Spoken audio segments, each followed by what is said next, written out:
வாக்கு உண்டாம் நல்ல மனம் உண்டாம் மாமலரால் நோக்கு உண்டாம் மேனி நுணங்காது பூக்கொண்டு தும்பார் தும்பிக்கை யான் பாதம் தப்பாமற் சார்வார் தமக்கு. கதிர் வெடித்து பிளம்பு விழ கதிர் வெடித்து பிளம்பு விழ கடல் குதித்து நீராற்ற நதி வருமுன் மணல் தருமுன் நதி வருமுன் மணல் தருமுன் நலம் மலர்த்த தமிழனையே.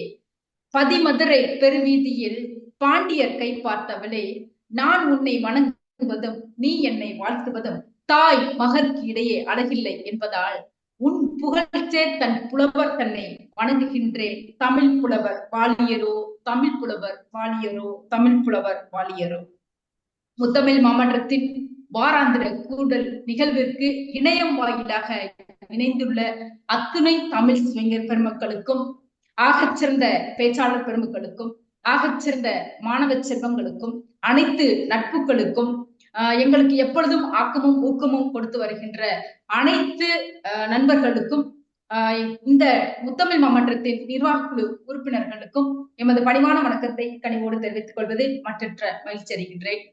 உலகத்திலேயே எத்தனை மொழிகள் இருந்தாலும் நமது தமிழ் மொழி உயர்தனி செம்மொழியான தமிழ் மொழிதான் உயர்ந்த மொழி, மிக பழமையான மொழி, மிக தொன்மையான மொழி. தமிழ் மொழிக்கு என்று ஒரு சிறப்பு இருக்கிறது. அந்த தமிழ் மொழியை வளர்ப்பதற்காக பல்வேறு புலவர்கள் சங்கம் வைத்து வளர்த்தார்கள்.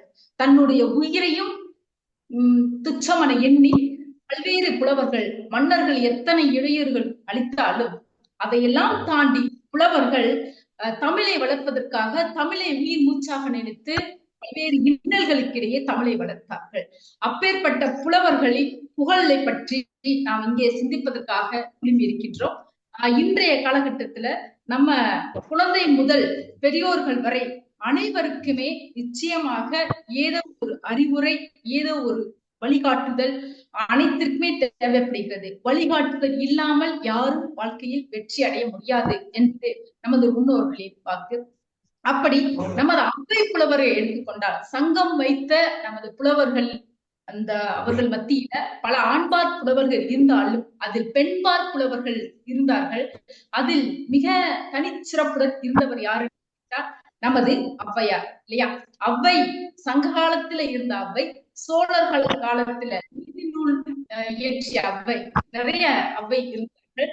அதாவது ஔவை என்றால் அது அனைத்தும் அறிந்தவர், மிக தவத்தில் சிறந்தவர், அன்னை, மூதாட்டி என்று ஒரு பொருளாக நமது இலக்கியங்கள் கூறுகிறது. அது யார் ஆர் என்ற விகுதி சேர்த்து ஔவையார், அது மரியாதை நிமித்தமாக ஔவையார் என்று நாம் அழைத்து கொண்டு இருக்கின்றோம். இப்பொழுது இந்த ஔவையார் அனைவருக்குமே தெரியும் இல்லையா? குழந்தைகள் முதல் பெரியோர்கள் வரை அனைவருக்குமே தெரியும். நம்ம படித்திருக்கிறோம். அறம் செய்ய விரும்பு ஆர்வது சினம். முதலில பள்ளியில் சேர்ந்த உடனேயே நமது இல்லங்களில் நமது தாய் தந்தை அனைவரும் கற்றுக் கொடுப்பது இந்த ஆத்திச்சூடியை தான் நாம் படித்திருப்போம் இல்லையா? அந்த ஆத்திச்சூடி ஔவையார் இல்லாவிட்டாலும் அவருடைய புகழ், அவருடைய தமிழ் காலம் காலம் காலம் காலத்திற்கும் நமது தலைமுறைக்கு ஒரு மாமருந்தாக இருந்து கொண்டு இருக்கிறது இல்லையா? அப்பேற்பட்ட மாமருந்தை கொடுத்த ஔவையார் அவர்கள் நிறைய செய்திகளை நாம் கொடுத்திருக்கிறார். அந்த செய்திகளை சிந்திப்பதற்காக இங்கே நாம் குழுமி இருக்கின்றோம். இன்றைய தலைப்பாக ஔவையின் அறிவுரை, ஔவையாரின் அறிவுரைகள் பற்றி பேசுவதற்காக நமது பேச்சாளர்கள் இங்கே 6 பேர்கள் இணைந்திருக்கிறார்கள். ஆக சிறந்த ஒரு பேச்சாளர்கள். அவர் என்னென்ன அறிவுரை சொன்னார்? நிறைய அறிவுரை சொல்லி இருக்கிறார் ஔவையார் அவர்கள். குறிப்பாக நமது கல்விக்கு ஒரு அறிவுரை சொல்லியிருக்காங்க. கல்வியின் முக்கியத்துவம் முன்னொரு காலகட்டத்தில் எல்லாம் பார்த்தீர்கள் என்றால் பெண் கல்வி இன்றியமையாததாக இல்லை. தற்பொழுது பெண்களுக்கு கல்வி இருக்கிறது. ஆண்களும் சரி பெண்களும் சரி இன்றைக்கு கல்வி நிறைய படித்து கொண்டு இருக்கிறார்கள். ஆனால் முன்னொரு காலகட்டத்தில் கல்விக்கு முக்கியத்துவம் இல்லாமல் இருந்தது. கல்வி எப்பேற்பட்டது, அதில் தமிழ் கல்வி எப்பேற்பட்டது என்பதை நமது ஔவையார் பாடல் செய்வார். மன்னனும் மாசர கற்றோன் சீர்தூக்கின் மன்னனையும் கற்றோன் சிறப்புடையும். மன்னருக்கு தன் தேசம் அல்லார் சிறப்புடையும். மன்னருக்கு தன் தேசம் அல்லார் சிறப்பில்லை, கற்றோருக்கு சென்றவிடமெல்லாம் சிறப்பு என்று ஒரு பாடல் மூலம் சொல்லியிருப்பாரு. அது என்னமோ ஒரு வேத வாக்கு, அது உண்மைதான். இன்றைக்கு செல்வங்களும் பதவிகளும் அது நிலையானது அல்ல. இன்றைக்கு இருக்கிற செல்வம் நாளை இருக்குமா, அடுத்த தலைமுறைக்கு இருக்குமா என்று கேட்டால் இல்ல. நமது சென்ற தலைமுறை மூதாதையர்கள் மிகப்பெரிய புகழ் வாய்ந்தவர்களாக, பணக்காரர்களாக, செல்வம் படைத்தவர்களாக இருந்திருப்பார்கள். ஆனால் அது நிலை மாறிக்கொண்டுதான் இருக்கின்றது. அந்த செல்வம் என்பது நிலை இல்லாததாக இருக்கின்றது. ஆனால் அறிவு செல்வம் என்பது நமது புலவர்கள் போல அவர் கற்றோர் செல்வம், புலமை வாய்ந்தவர்கள் என்றென்றைக்கும் அவர்களிடம் ஔவையார் எடுத்துக்கொண்டால் அவரிடம் பெரிய சொத்து எதுவும் இல்லை. அவருக்கு காணி நிலம் கூட இல்லை. ஆனா அவருடைய சொத்து எது என்று கேட்டால் அவருடைய தமிழ் புலமைதான் அவருடைய சொத்தாக இருந்திருக்கிறது. காலம் இருக்கும் வரை, உலகம் இருக்கும் வரை ஔவையாரின் புகழ் நிலைத்து இருக்கிறது. அப்பேற்பட்ட மாமருந்து பல்வேறு மாணவர்களுக்கும் சரி, பல்வேறு பெண்களுக்கும், இளைஞர்களுக்கும், பெரியோர்களுக்கும் அனைத்திற்கும் ஒரு வழிகாட்டியாக ஔவையார் அவர்கள் இருந்திருக்கிறார்கள். ஔவையார் ஒரு என்சைக்ளோபீடியா, ஒரு அபிதான சிந்தாமணி போன்ற எனது பார்வையில ஔவையார் அவர்கள் இருக்கிறார்கள். அப்பேற்பட்ட ஔவையாரை சிந்திப்பதற்காக முதலாவதாக நமது ஆசிரியர் ஸ்னேகா அவர்களை அழைக்கின்றேன். வித்தை விரும்பு என்று தலைப்பில் பேசுவதற்காக.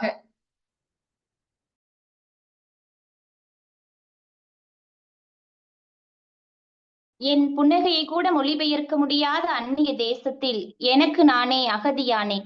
என் உணர்வுகளை சொல்ல முடியாமலும் உதர முடியாமலும் குரலற்று கிடந்தேன். என் காயங்களை வருடி சென்றது மின்னலென தமிழ் மொழியின் அமுதோசை. அற்புதம் படைத்துக் கொண்டிருக்கக்கூடிய காலம் மாறினாலும் காலத்திற்கு ஏற்றாற் போல தன்னை வடிவமைத்து தானும் மாறி தன்னுடைய அத்துணை வடிவமைப்புகளும் இந்த உலகுக்கு புகுத்தக்கூடிய அன்னை தமிழுக்கு முதல் வணக்கம். இந்த அவையில் இன்று ஔவையாரை பற்றி பேச இருக்கக்கூடிய அத்துணை பேச்சாளர்களுக்கும் அற்புதமான வணக்கங்கள். இந்த நிகழ்ச்சியை தலைமையேற்று நடத்தி கொண்டிருக்கக்கூடிய நடுவர் அம்மா அவர்களுக்கும் இனிமையான வணக்கங்கள்.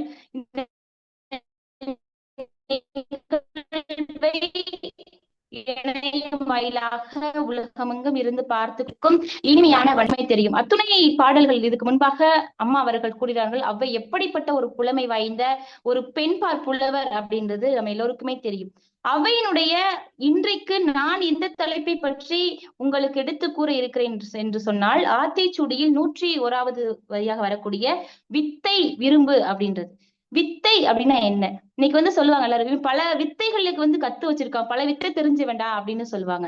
ஆனா உண்மையிலே வித்தை விரும்பு அப்படின்றதுக்கு உண்மையான பொருள் என்ன அப்படின்னா, கலைகளை ஆர்வத்தோடு கற்று தெளியணும் அப்படின்னு சொல்றாங்க அவை.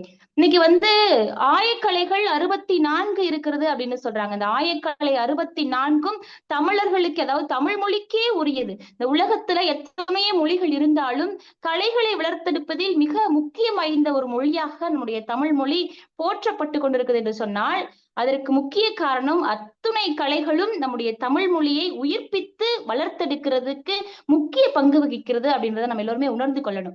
இதுல ஆயக்கலைகள் 64 கலைகளும் நம்ம பேசுவதற்கு பேசிக்கொண்டே போகலாம். இன்று ஒரு நாள் முழுவதும் பேசிக்கொண்டே போகலாம். கலைகளை பற்றி எப்படியெல்லாம் கலைகளை மீட்டெடுக்கிறது, கலைகள் எப்படியெல்லாம் தமிழ் மொழியினுடைய வளர்ச்சிக்கு உந்து சக்தியாக இருக்கிறது அப்படின்னு சொல்லி பேசிக்கொண்டே போகலாம். இருந்தாலும் ஒரு குறிப்பிட்ட கலைகளை பற்றி நாம் இன்று கண்டிப்பாக சிந்திக்க வேண்டும் அப்படின்றது என்னுடைய கருத்தா இருக்கு. முதலாவது பாத்தீங்கன்னா கட்டிடக்கலை.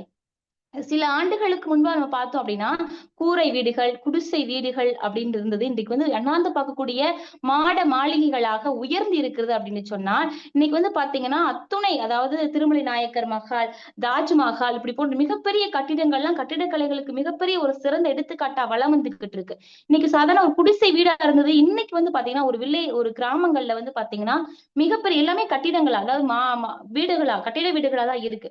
இதுல எப்படி வந்தது அப்படின்னு பாத்தீங்கன்னா, கலைகள், அந்த கட்டிடக்கலையின் மீது கொண்ட ஆர்வம், அந்த கலையை எப்படியாவது பின்னாடி வரக்கூடிய சந்ததியினருக்கு கொடுக்க வேண்டும் அப்படின்ற ஒரு ஆர்வம் இன்னைக்கு மிகப்பெரிய கட்டிடக்கலைக்கு மிகப்பெரிய ஒரு எடுத்துக்காட்டா இருக்கிறது பாத்தீங்கன்னா மாமல்லபுரம். நம்மளுக்கு எல்லோருக்குமே தெரியும்.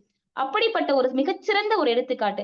அந்த கட்டிடக்கலையினுடைய சிறப்பையும், கட்டிடக்கலையினுடைய பெருமையும், கட்டிடக்கலையினுடைய நுட்பத்தையும் அடுத்த தலைமுறைக்கு கொண்டு சேர்க்க வேண்டும் என்றால், அந்த கட்டிடக்கலையை ஆர்வத்தோடு கற்றால் மட்டும்தான் அடுத்த தலைமுறைக்கு கொண்டு சேர்க்க முடியும். இல்லை என்றால் அவ்வளவுதான், அந்த கலை அதோடு அழிந்து விடும் அப்படின்றது நம்ம எல்லோருக்குமே தெரியும். அதனாலதான் அன்றே உணர்ந்து அவை என்ன சொல்லியிருக்காங்கன்னா, வித்தை விரும்பு, அதாவது கலைகளை ஆர்வத்தோடு கற்றுக்கொள் அப்படின்னு சொல்லியிருக்கிறாங்க.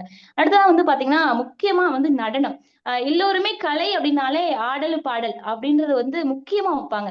அதுல வந்து நடனம் வந்து பாத்தீங்கன்னா மிக ஒரு முக்கியம் வாய்ந்த ஒரு கலையா இருக்கு. இன்னைக்கு வந்து ஏதாவது ஒரு கலை நிகழ்ச்சிகள் அப்படின்னாலே முதலாவது தொடங்குறது வந்து பாத்தீங்கன்னா பரதநாட்டியம். அதாவது நம்மளுடைய கலை பரத கலையின் முடிவுதான் நம்ம தொடங்குறோம். இது போல கலை நிகழ்ச்சிகள் அப்படின்னாலே முக்கிய ஒரு பங்கு வகிக்கிறது வந்து பாத்தீங்கன்னா நடனம். நடனத்தால இன்னைக்கு உயர்ந்தவர்கள் நிறைய பேர் இருக்கிறாங்க. அடுத்த தலைமுறைக்கும் நடனத்தை கடத்துகிறார்கள் என்று சொன்னால் அது அவ்வையினுடைய வரியான வித்தை விரும்பு அப்படின்றத வந்து அவங்க வந்து உணர்ந்திருக்கிறாங்க அப்படின்றத வந்து நாம வந்து உணர்ந்துக்கணும் அப்படின்னு நான் வந்து நினைக்கிறேன். சிற்பக்கலை வந்து நம்ம பத்தி சொல்லியே ஆகணும். ஏன்னா இன்னைக்கு வந்து உலகத்துல ஒவ்வொரு சிற்பங்களும் வந்து இன்னைக்கு நம்மளுடைய தமிழ்நாட்டில் இருக்கக்கூடிய ஒவ்வொரு கோயில்களுடைய சிற்பங்களும் உலகிற்கே நம்முடைய கலைகள், நம்முடைய பாரம்பரியத்தை, நம்முடைய வரலாற்றை வந்து பறைசாற்றக்கூடிய அளவிற்கு ஒரு சிற்பத்தை வந்து செதுக்கியிருக்காங்க அப்படின்னு சொன்னா அந்த சிற்பக்கலையின் மூலியமாக ஒரு வரலாற்றை பிரதிபலிக்கக்கூடிய ஒரு நுட்பமாக நம்முடைய தமிழர்கள் இருந்திருக்காங்க என்று சொன்னால் அத்தகைய கலையை வந்து இன்னைக்கு வந்து அடுத்த தலைமுறைக்கு வந்து கடத்திருக்காங்க அப்படின்னு சொன்னா அது ஆர்வத்தினால் கற்றதனால் மட்டும்தான் அடுத்த தலைமுறைக்கு அதை கடத்த முடிஞ்சது. இல்லை என்றால் வந்து பாத்தீங்கன்னா அது வந்து அந்த கலை வந்து அதோடு அழிந்திருக்கும். இன்னைக்கு வந்து ஒரு சிலையை செதுக்குவதற்கு ஒரு சிற்பி எவ்வளவு நேரம் எடுத்துக் கொள்கிறான் என்று சொன்னால் அந்த அதுல வந்து அத்தனை நுட்பங்கள் இருக்கு. அது வந்து எல்லோருக்குமே சாமானிய மக்கள் எல்லோருக்குமே அமைந்து விடாது. அந்த கலையில தேர்ந்தவர்களுக்கு மட்டும்தான் இருக்கும். அந்த கலையை அடுத்த தலைமுறைக்கு வந்து அவங்க கொண்டு போகணும், இல்ல எல்லாருக்கும் அந்த கலையை வந்து சொல்லி தரணும் அப்படின்னா அந்த கலையை வந்து ஆர்வமா கற்கணும். ஏனோ தானோ நம்ம வந்து இது கத்துக்கிறோம் அப்படின்னு சொல்லிட்டு ஏனோ தானோ கத்துக்கிட்டோம் அப்படின்னா அது கண்டிப்பா வந்து ஆர்வம் இல்லாம கற்றோம் அப்படின்னா அது பின்னாடி வரக்கூடியவங்களுக்கும் அந்த கலையினுடைய தன்மையும் பெருமையும் கொண்டு சேர்க்க முடியாது அப்படின்றது வந்து என்னுடைய கருத்து. இதுதான் உணர்ந்துதான் அவ்வை அன்றே வந்து வித்தை விரும்பு அப்படின்னு சொல்லியிருப்பாங்க அப்படின்னு நான் நினைக்கிறேன். அடுத்தது வந்து பாத்தீங்கன்னா இசை. இசை அதாவது முக்கியமானது. நடனம், ஆட்டம், பாட்டம் தான் கலை நிகழ்ச்சிகளை முக்கிய இடம் பெறும் அப்படின்னு நான் சொல்லியிருந்தேன். இந்த இசை வந்து பாத்தீங்கன்னா இன்னைக்கு ஒவ்வொரு மனிதர்களும் உயிரோடு இருப்பதற்கு, அதாவது ஒவ்வொரு மனிதர் மகிழ்ச்சி, துக்கம், ஒரு மனிதன் பிறப்பிலிருந்து இறப்பு வரைக்கும் வளரக்கூடிய அத்துணை தருணங்கள் ஒவ்வொரு 7 முறை இருக்குன்னு சொல்றாங்க வளர்ப்புல 7 படிகள். அந்த 7 மனிதனுடைய வளர்ப்புல 7 படிகள்லயும் இந்த இசை அப்படின்றது வந்து அவனுடைய வாழ்க்கையில மிகப்பெரிய ஒரு அங்கமா இருக்கு. எப்படின்னு கேட்டீங்கன்னா ஒரே ஒரு பாடல் இசையினுடைய முக்கியத்துவம், இசை வந்து எப்படி இன்றும் மனிதர்களுடைய உயிர் பெற்று உயிரோடு பிணைந்து இருக்கிறது அப்படின்றத வந்து சொல்லிவிடும். இன்னிசை மட்டும் இல்லை என்றால் நான் என்றோ என்றோ இறந்திருப்பேன். இவனோ ஒருவன் வாசிக்கிறான், இருட்டில் இருந்து நான் யாசிக்கிறேன் இப்படின்னு. இசை மட்டும் இல்ல நான் எப்போ இறந்திருப்பேன் அப்படின்னு சொல்லுவாங்க. ஒரு மனிதன் பிறந்ததிலிருந்து இறப்பு வரை அவனுடைய வளர்ப்பில் அவனுடைய மகிழ்ச்சி, துக்கம் இப்படி அத்துணையிலுமே இசை வந்து தாக்கம் இருக்கு. அது பல்வேறு வடிவங்கள்ல இருக்கு. அதை பத்தி நம்ம பேசணும் அப்படின்னா இன்னும் நிறைய நேரம் வந்து எடுக்கும். ஆனா இசை அந்த மாதிரி கலையை வந்து நம்ம கடத்தணும் அப்படின்னா ஆர்வத்தோடு கற்று தெளியணும் அப்படின்றத வந்து அவ்வை வந்து உணர்த்திருக்கிறாங்க அப்படின்றத வந்து நான் வந்து இதுல பதிவு பண்ணணும் அப்படின்னு நினைக்கிறேன். கவிதை, அந்த கலையில வந்து பாத்தீங்கன்னா அவ்வைதான் மிகப்பெரிய ஒரு சான்று. சில ஆண்டுகளுக்கு முன்பாக செய்யுள் வடிவாக இருந்தது, அதன் பின்பாக எளிய தமிழாக எளிய கவிதையாக உருவெற்றது, சாதாரண மக்களுக்கும் புரியக்கூடிய கவிதையாக. அடுத்தா வந்து பாத்தீங்கன்னா ஹைக்கூ கவிதையாக 2 வடிவில வந்து இன்னைக்கு வந்து மாறி இருக்கு. இப்படி சாதாரண மக்கள் இன்றளவும் கவிதையை வந்து பார்த்துக்கிட்டு இருக்காங்க, கவிதை எழுதிக்கிட்டு இருக்காங்க, கவிஞர்கள் வாழ்ந்துகிட்டு இருக்காங்க அப்படின்னு சொன்னால் அதை ஆர்வத்தோடு அந்த கவிஞர்கள் கவிதை எழுதணும் அப்படின்னு சொல்லிட்டு ஆர்வத்தோடு கற்றனாலதான் இன்றளவும் கவிதை வந்து பல்வேறு வடிவங்கள்ல உருமாறியும் மக்களிடையே தவழ்ந்து கொண்டிருக்கு. பல்வேறு வடிவங்களை மாறி இருக்கு. இருந்தாலும் கவிதை அப்படின்ற ஒரு வடிவில வந்து மக்களிடையே வாழ்ந்து கொண்டிருக்கு என்று சொன்னால் அது ஆர்வத்தோடு கற்றதால் மட்டும்தான் அப்படின்றத வந்து நான் பதிவு பண்ணும் அப்படின்னு நினைக்கிறேன். அடுத்து வந்து பாத்தீங்கன்னா திரைப்படம். திரைப்பட கலை வந்து நம்ம பேசணும் அப்படின்னா கண்டிப்பா பேசியே ஆகணும். என்னன்னா திரைப்படத்தை பத்தி பார்க்கணும். இன்னைக்கு வந்து அமரன் ஒரு திரைப்படம் வந்திருக்கு. பல்வேறு ஒரு மனிதனுடைய வாழ்க்கை வரலாறையே திரைப்படமாக்கி அத்துணை மக்களிடமும் கொண்டு சேர்த்திருக்கிறாங்க அப்படின்னு சொன்னா இன்னைக்கு ஒரு சாதாரண மனிதன் தான் ஒரு பெரிய ஒரு மனிதனாக உருவாக்கணும், நான் வந்து பெரிய பிரபலமாகணும் அப்படின்னாலே அவன் திரைப்படத்தை தான் போகணும். சின்ன திரையில வெள்ளி திரையில தன்னுடைய முகம் வந்து அறிமுகமாகணும். அப்பதான் வந்து தன்னுடைய கலைஞனாவே தெரிஞ்சுக்கிறாங்க. கலைஞனாவே வந்து அவங்களே வந்து நினைச்சுக்கிறாங்க நான் அப்பதான் ஒரு மிகப்பெரிய ஒரு கலைஞன் அப்படின்னு. ஆனா இன்னைக்கு அந்த திரைப்படத்தை செதுக்கக்கூடிய இன்னைக்கு இவ்வளவு பெரிய வசூலையும் இவ்வளவு பெரிய பெருமையும் வாய்ந்த அந்த திரைப்படத்தை இயக்கக்கூடிய இயக்குனர் பாத்தீங்கன்னா அந்த கலையின் மீது அவருக்கு அதிக ஆர்வம் இருந்திருக்கு. அதனாலதான் அத்தகைய திறமை இப்ப இன்னைக்கு அவ்வளவு பெருமை வாய்ந்த அத்தனை மக்கள் தூக்கி கொண்டாடுறாங்க அந்த திரைப்படத்தை அப்படின்னா அந்த ஆர்வத்தோட திரைப்படத்தை இயற்றி இருக்கிற அந்த இயக்குனர் அப்படின்றதுதான் மிகப்பெரிய ஒரு உண்மை. அடுத்தா பாத்தீங்கன்னா ஓவியக்கலை. இன்னைக்கு வந்து நம்ம வந்து ஒரு ஸ்கெட்ச வச்சு அடிக்கிறது தான் ஓவியக்கலை, ஓவியம் அப்படின்னு சொல்லிட்டு இருக்கோம். இன்னைக்கு ஓவியக்கலை கவிதை மாதிரியே ஓவியக்கலையும் பல்வேறு பரிமாணங்கள் எடுத்திருக்கு. எப்படின்னா அந்த காலத்துல வந்து பாத்தீங்கன்னா நீர்ல வரைஞ்சு பார்த்திருக்கோம், மணல்ல வரைஞ்சு பார்த்திருக்கோம். இன்னைக்கு சூரிய ஒளியில ஓவியம் வரைகிறாங்க.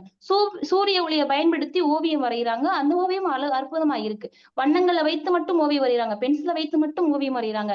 இப்படி ஒரு உயிரோடு இருக்கக்கூடிய மனிதனை உயிர்ப்பிக்கக்கூடியவர்கள் ஒரு காகிதத்துல உருவப்படமா கொடுக்குறாங்க அப்படின்னு சொன்னால் ஓவியத்தை ஆர்வம் மீது கற்கிறார்கள். இன்னைக்கு நம்ம வந்து இந்த வலைத்தொழில இணையதளத்தை எடுத்துக்கிட்டோம் அப்படின்னா நிறைய பேர் ஓவியங்களை வந்து எந்த ஒரு ஒளியோ இல்ல வந்து நம்ம பார்க்கக்கூடிய காட்சியும் இல்லாம, நம்மளுடைய காதுகளுக்கு ஒளி அந்த ஒளியும் இல்லாம ஒரு வடிவத்துல ஒரு ஓவியத்தை கொடுக்குறாங்க. அது மூலியமா நிறைய சம்பாதிக்கிறாங்க அப்படின்னு சொன்னால் இன்றளவும் ஆர்வத்தோடு ஓவியத்தை தீட்டக்கூடியவர்கள் இருக்கிறார்கள்.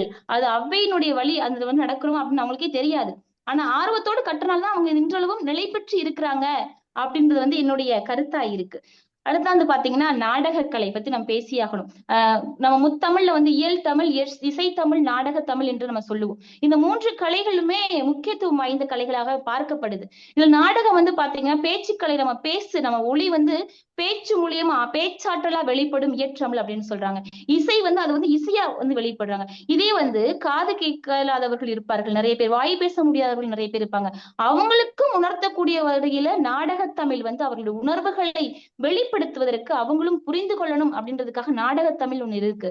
நாடகக்கலை வந்து மூலியமா இன்னைக்கு திரைத்துறையில அதிகமா அவங்களுடைய வாழ்க்கையில முன்னேறியவர்கள் வந்து நம்ம பார்க்க முடியுது.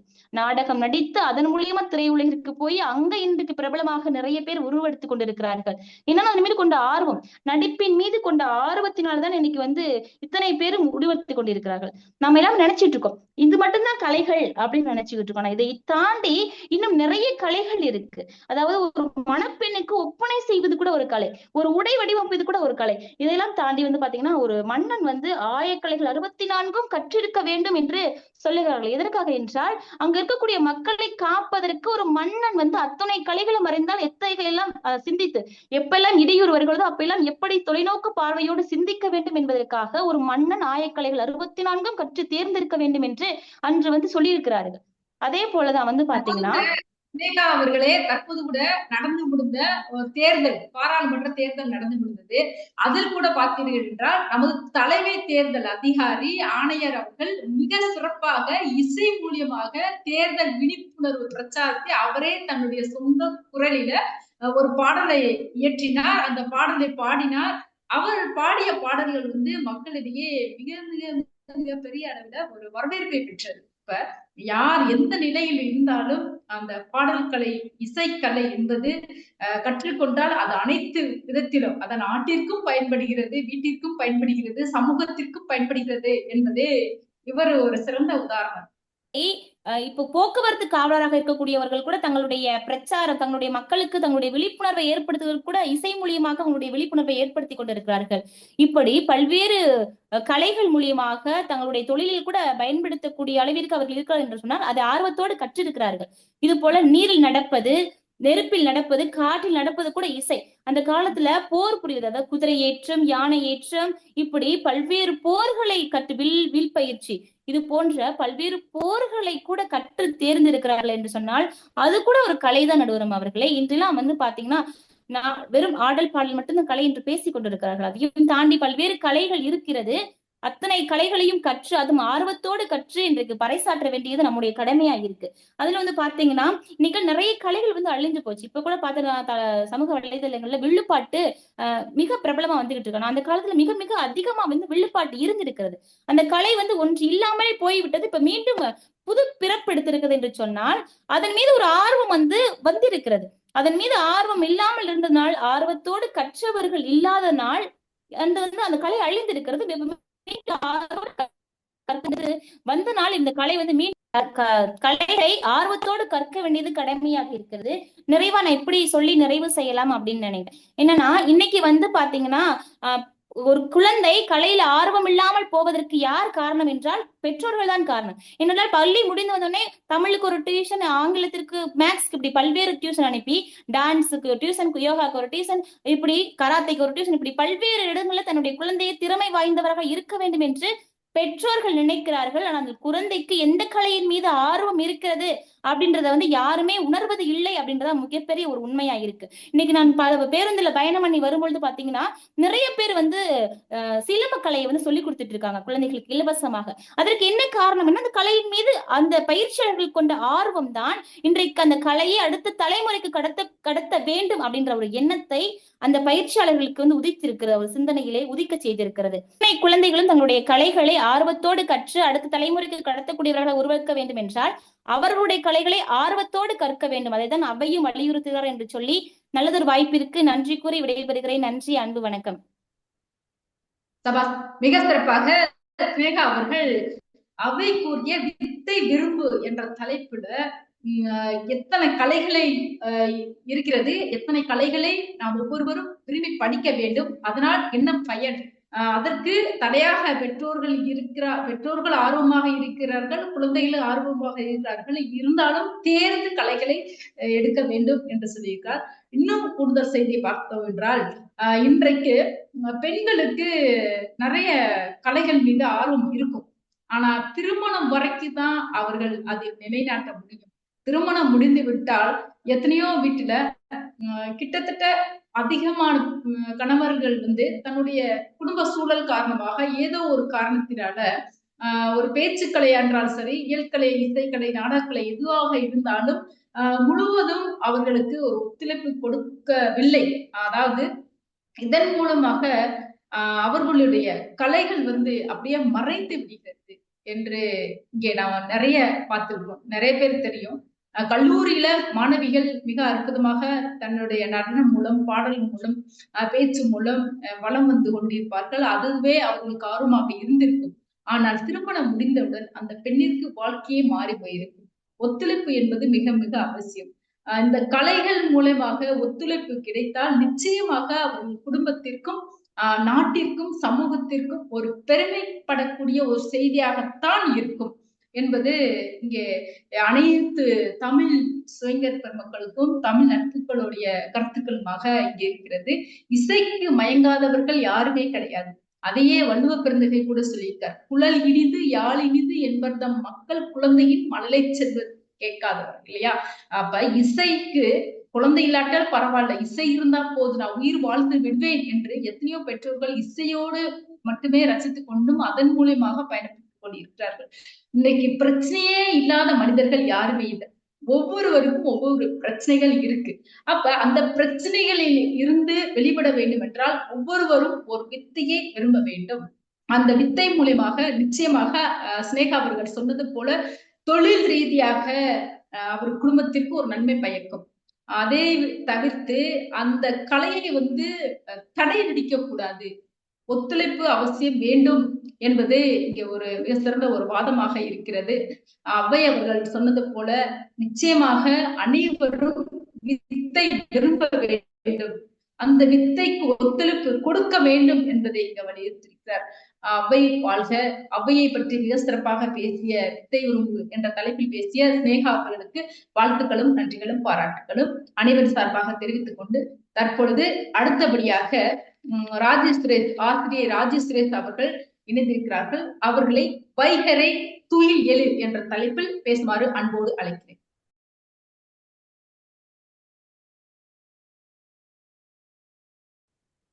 முத்தமிழ் மாமன்றம் நடத்தும் வாராந்திர கூடல் நிகழ்வு 7க்கு வருகை தந்துள்ள நமது பேச்சாளர் அனைவருக்கும் எனது பணிவான காலை வணக்கத்தை தெரிவித்துக் கொள்கிறேன். இன்னைக்கு நம்மையோட தலைப்பு என்னன்னா ஔவையின் அறிவுரைன்னு எடுத்திருக்கோம். ஔவையார் யாருன்னு பார்த்தா நீங்க ஏற்கனவே சொல்லிட்டீங்க. நான் சுருக்கமா எனக்கு தெரிஞ்சதை நான் சொல்றேன். ஔவை அப்படின்னா நம்ம தெலுங்குல என்ன சொல்லுவாங்க, பாட்டின்னு சொல்லுவாங்க. அவ்வா, அந்த திருந்தியை தான் ஔவைன்னு சொல்றாங்க. அவ்வானா யாரு? நம்மளுடைய முன்னோர்கள். நிறைய விஷயங்களை தெரிஞ்சு தலைமுறையாக கத்து கொடுக்குறவங்க. அதனாலதான் நம்ம அவங்களோட இயற்கை பேர் நம்மளுக்கு தெரியாம சுருக்கமா நம்ம ஔவையார்னு கூப்பிட்டுக்கிறோம். இப்ப எனக்கு என்ன தலைப்புனா வைகரையில் துயிலெழுன்னு கொடுத்துருக்கான்.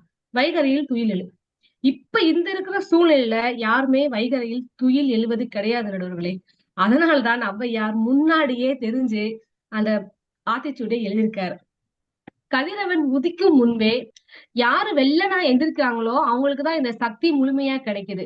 அது மட்டும் இல்லாம அன்னைக்கு ஃபுல்லுமே அவங்க ரொம்ப உற்சாகமா இருப்பாங்க. சூரிய உதயத்துக்கு பிறகு எந்திரிச்சா நம்மளுக்கு அந்த நல்ல சக்தி எல்லாம் கிடைக்காம கெட்ட சக்தி தான் கிடைக்கும். கெட்ட சக்தினா என்னது? இன்றையுள்ள போக்குவரத்துகள், மாசுக்கள், தூசுக்கள், அந்த வெயிலோட தாக்கம், இதுதான் நடுவுல கெட்ட சக்தின்னு சொல்றோம். அந்த அதெல்லாம் வரும்போது நம்மளுடைய உடல் வந்து சோர்வடைகிறது. அதனால நம்ம சூரிய உதயத்துக்கு முன்னாடியே எந்திரிச்சா நம்மளுக்கு நேரம் நிறைய கிடைக்கிறது. அந்த நேரத்துல உடற்பயிற்சியும் சரி, யோக பயிற்சி அல்லது ஒரு கடவுள் வழிபாடு, இந்த மாதிரி ஏதாவது ஒரு நல்ல பழக்க வழக்கத்தை நாம கொண்டு வந்துடணும். வைகறை என்னன்னா, சூரியன் உதிக்கிறதுக்கு முன்னாடி ஒரு 3ல இருந்து 5 மணின்னு சொல்றோம். அந்த நேரத்தை நம்ம பிரம்ம முகூர்த்தம்னு கூட சொல்லிக்கிருவோம். அப்ப எந்திரிக்கும் போது உடலுக்கும் உள்ளத்திற்கும் நன்மை பயக்கு நம்ம முன்னோர்கள் தெளிவா சொல்லி வச்சிருக்காங்க. ரிஷிகளும் ஞானிகளும் வைகறை போலதான் எந்திரிச்சு இறைவனை தொழுதுனாலதான் அவங்க வந்து புதிய புதிய சிந்தனைகள் தோன்றி நம்மளுக்கு நிறைய விஷயங்களை சொல்லிட்டு போயிருக்காங்க. பிரம்மன் பெயரில் அழைக்கப்படுவதால் இது வந்து பிரம்ம முகூர்த்தம்னு சொல்றோம். பிரம்மனின் மனைவி யாரு? சரஸ்வதி. அவங்க அதிகால பொழுதுல சரஸ்வதி யாமம்னு செய்வாங்கன்னு சொல்லிச்சு. காலையில தாமதமா எழுவதை வழக்கமாக கொண்டு இருக்காங்க. அதிகாலையில் எழும் பழக்கம் தான் உடல் நலத்தையும் மனநலத்தையும் மேம்படும் நடுவர்களே. அதிகாலை எழுவதுன்னா நம்ம நுரையீரல் வந்து சுறுசுறுப்பாக செயல்படும். நுரையீரலோட வேலை என்ன? ஆக்சிஜனை உள்ளே இழுத்து கொண்டு நம்ம ரத்தத்தை சுத்தப்படுத்துறது. அப்ப நம்ம எந்திரிக்கும் போது இந்த பிரயாண வாயு நிறைய கிடைக்குது. அது வந்து நம்ம உடல்ல போகும்போது நம்ம உடம்பும் சரி மனதும் சரி ரொம்ப சுறுசுறுப்பாக செயல்படுகிறது. காலை காலை மாலை உலாவி வந்தா உலாவி காற்று வாங்கு வந்தான் காலான் காலை தொட்டு வணங்கி ஓடி போவான்னு சொல்லியிருக்காங்க நடுவுகளே. காலையில மாதிரி நடைபயிற்சி போறியா, காற்றை உள்ள நல்லா வாங்கிக்கிறியா, எம்மனே பார்த்து அஞ்சு ஓடிடுவான். இப்ப பாருங்க, பெரும்பாலான வயசானவங்க எல்லாமே காலையிலும் மாலையிலும் நல்லா வாக்கிங் போறாங்க. ஆனா இன்றைய இளைய தலைமுறைகள் வாக்கிங் போகாம அவங்கள் தான் அதிகமாக நோய்வாய்ப்பட்டுக்கு வர சூழ்நிலையில் இருந்துட்டு இருக்கு நடுவர்களே.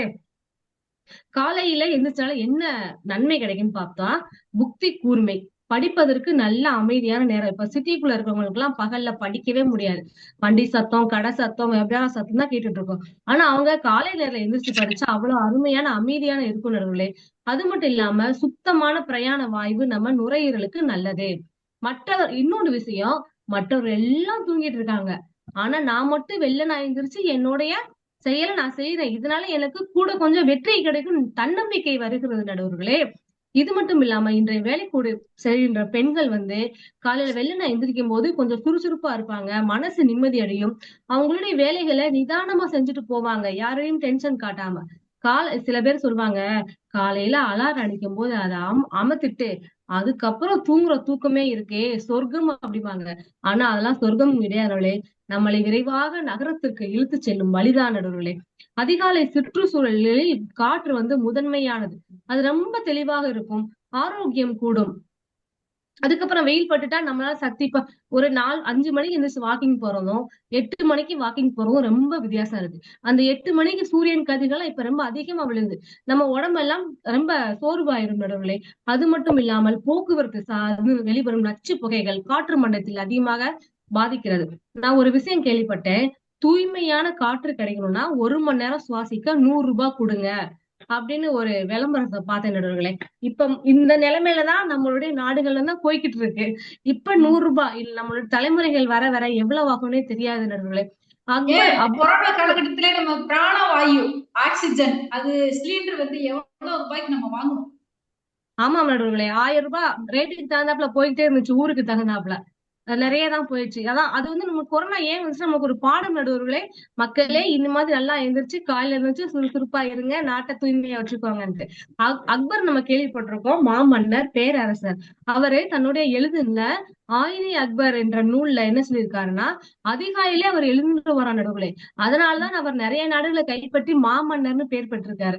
அது மட்டும் இல்லாம நம்ம பாரதத்தின் முதல் பிரதமர் ஜவஹர்லால் நேரு அவர்களும் எந்திரிச்சு சிரசாசனம் செய்வதனால்தான் அவர் எப்பயுமே இளமையா இருந்திருக்காரு.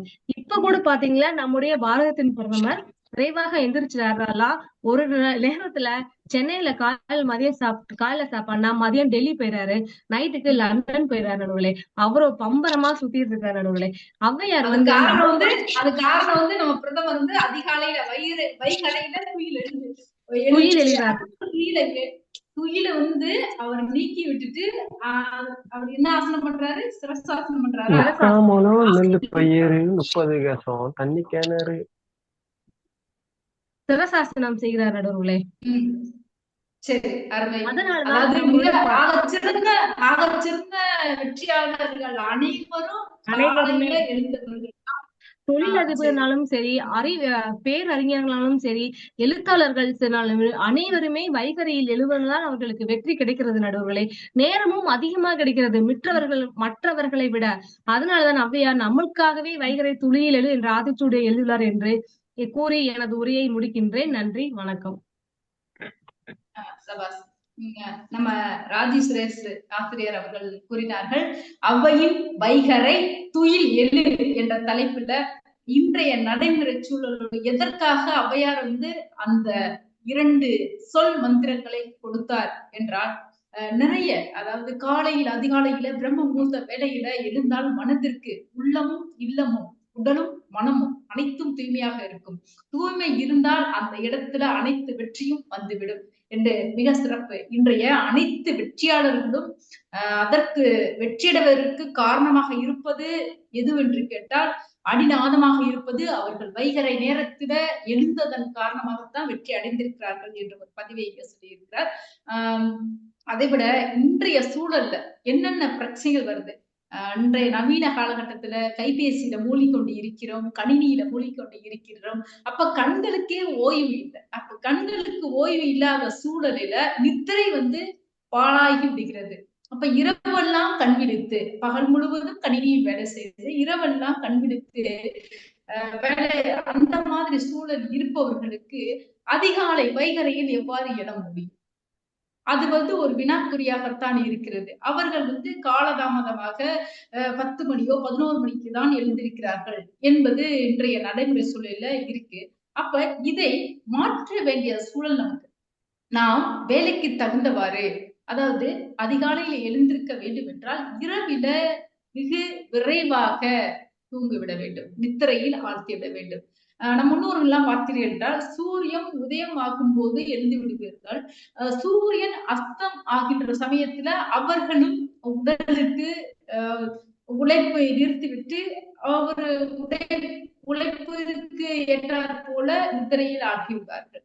அப்ப நித்திரை மிக மிக மிக அவசியம். அதுவும் ஆழ்ந்த நித்திரை அவசியம்.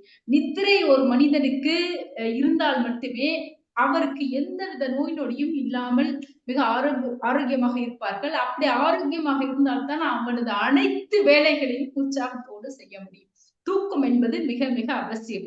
அப்பொழுதுதான் தூக்கம் நன்றாக இருந்தால்தான் நாளமில்லா சுரப்பிகள் அனைத்தும் நன்றாக இயங்கும். அப்படி இயங்கும் பொழுது இன்றைய காலகட்டத்துல இந்தியாவில் பார்த்தீங்கன்னா, இன்றைக்கு சர்க்கரை நோய், மன அழுத்த நோய் கிட்டத்தட்ட முன்னணியில இருக்கு. உலகத்திலேயே நம்ம இந்தியா இன்றைக்கு முன்னணியில் இருக்கு என்றால் அதற்கு காரணம் என்ன? நம்மளுடைய உணவு முறை, வாழ்க்கை சூழல் மாற்றம். இதை நாம வந்து நம்ம அடுத்த தலைமுறைக்கு நிச்சயமாக இதை மாற்ற வேண்டும். சரியாக நேரத்திற்கு உணவு உட்கொள்ள வேண்டும், சரியான நேரத்தில் வேலை செய்ய வேண்டும், சரியான நேரத்தில் ஓய்வும் அவசியம் தேவை என்பது நமது ஔவையார் வந்து இந்த முறையில வாழ்ந்தால் வைகரையில காலையிலே எழுந்திருக்க முடியும். அதனால் வாழ்வு மேம்படும் என்று நிறைய செய்திகளை ராஜி அவர்கள் சொல்றார்கள். அவருக்கு அனைவர் சார்பாக வாழ்த்துக்களை, பாராட்டுகளை தெரிவித்துக் கொண்டு தற்பொழுது அடுத்த பேச்சாளர் மிக சிறந்த அன்பு சகோதரி, ஒரு எழுத்தாளர் என்று கூட சொல்லலாம், சேரிடம் அறிந்து சேர் என்று பேசுவதற்காக வருகிறார். வாருங்கள், உங்களது வாதத்தை தாருங்கள்.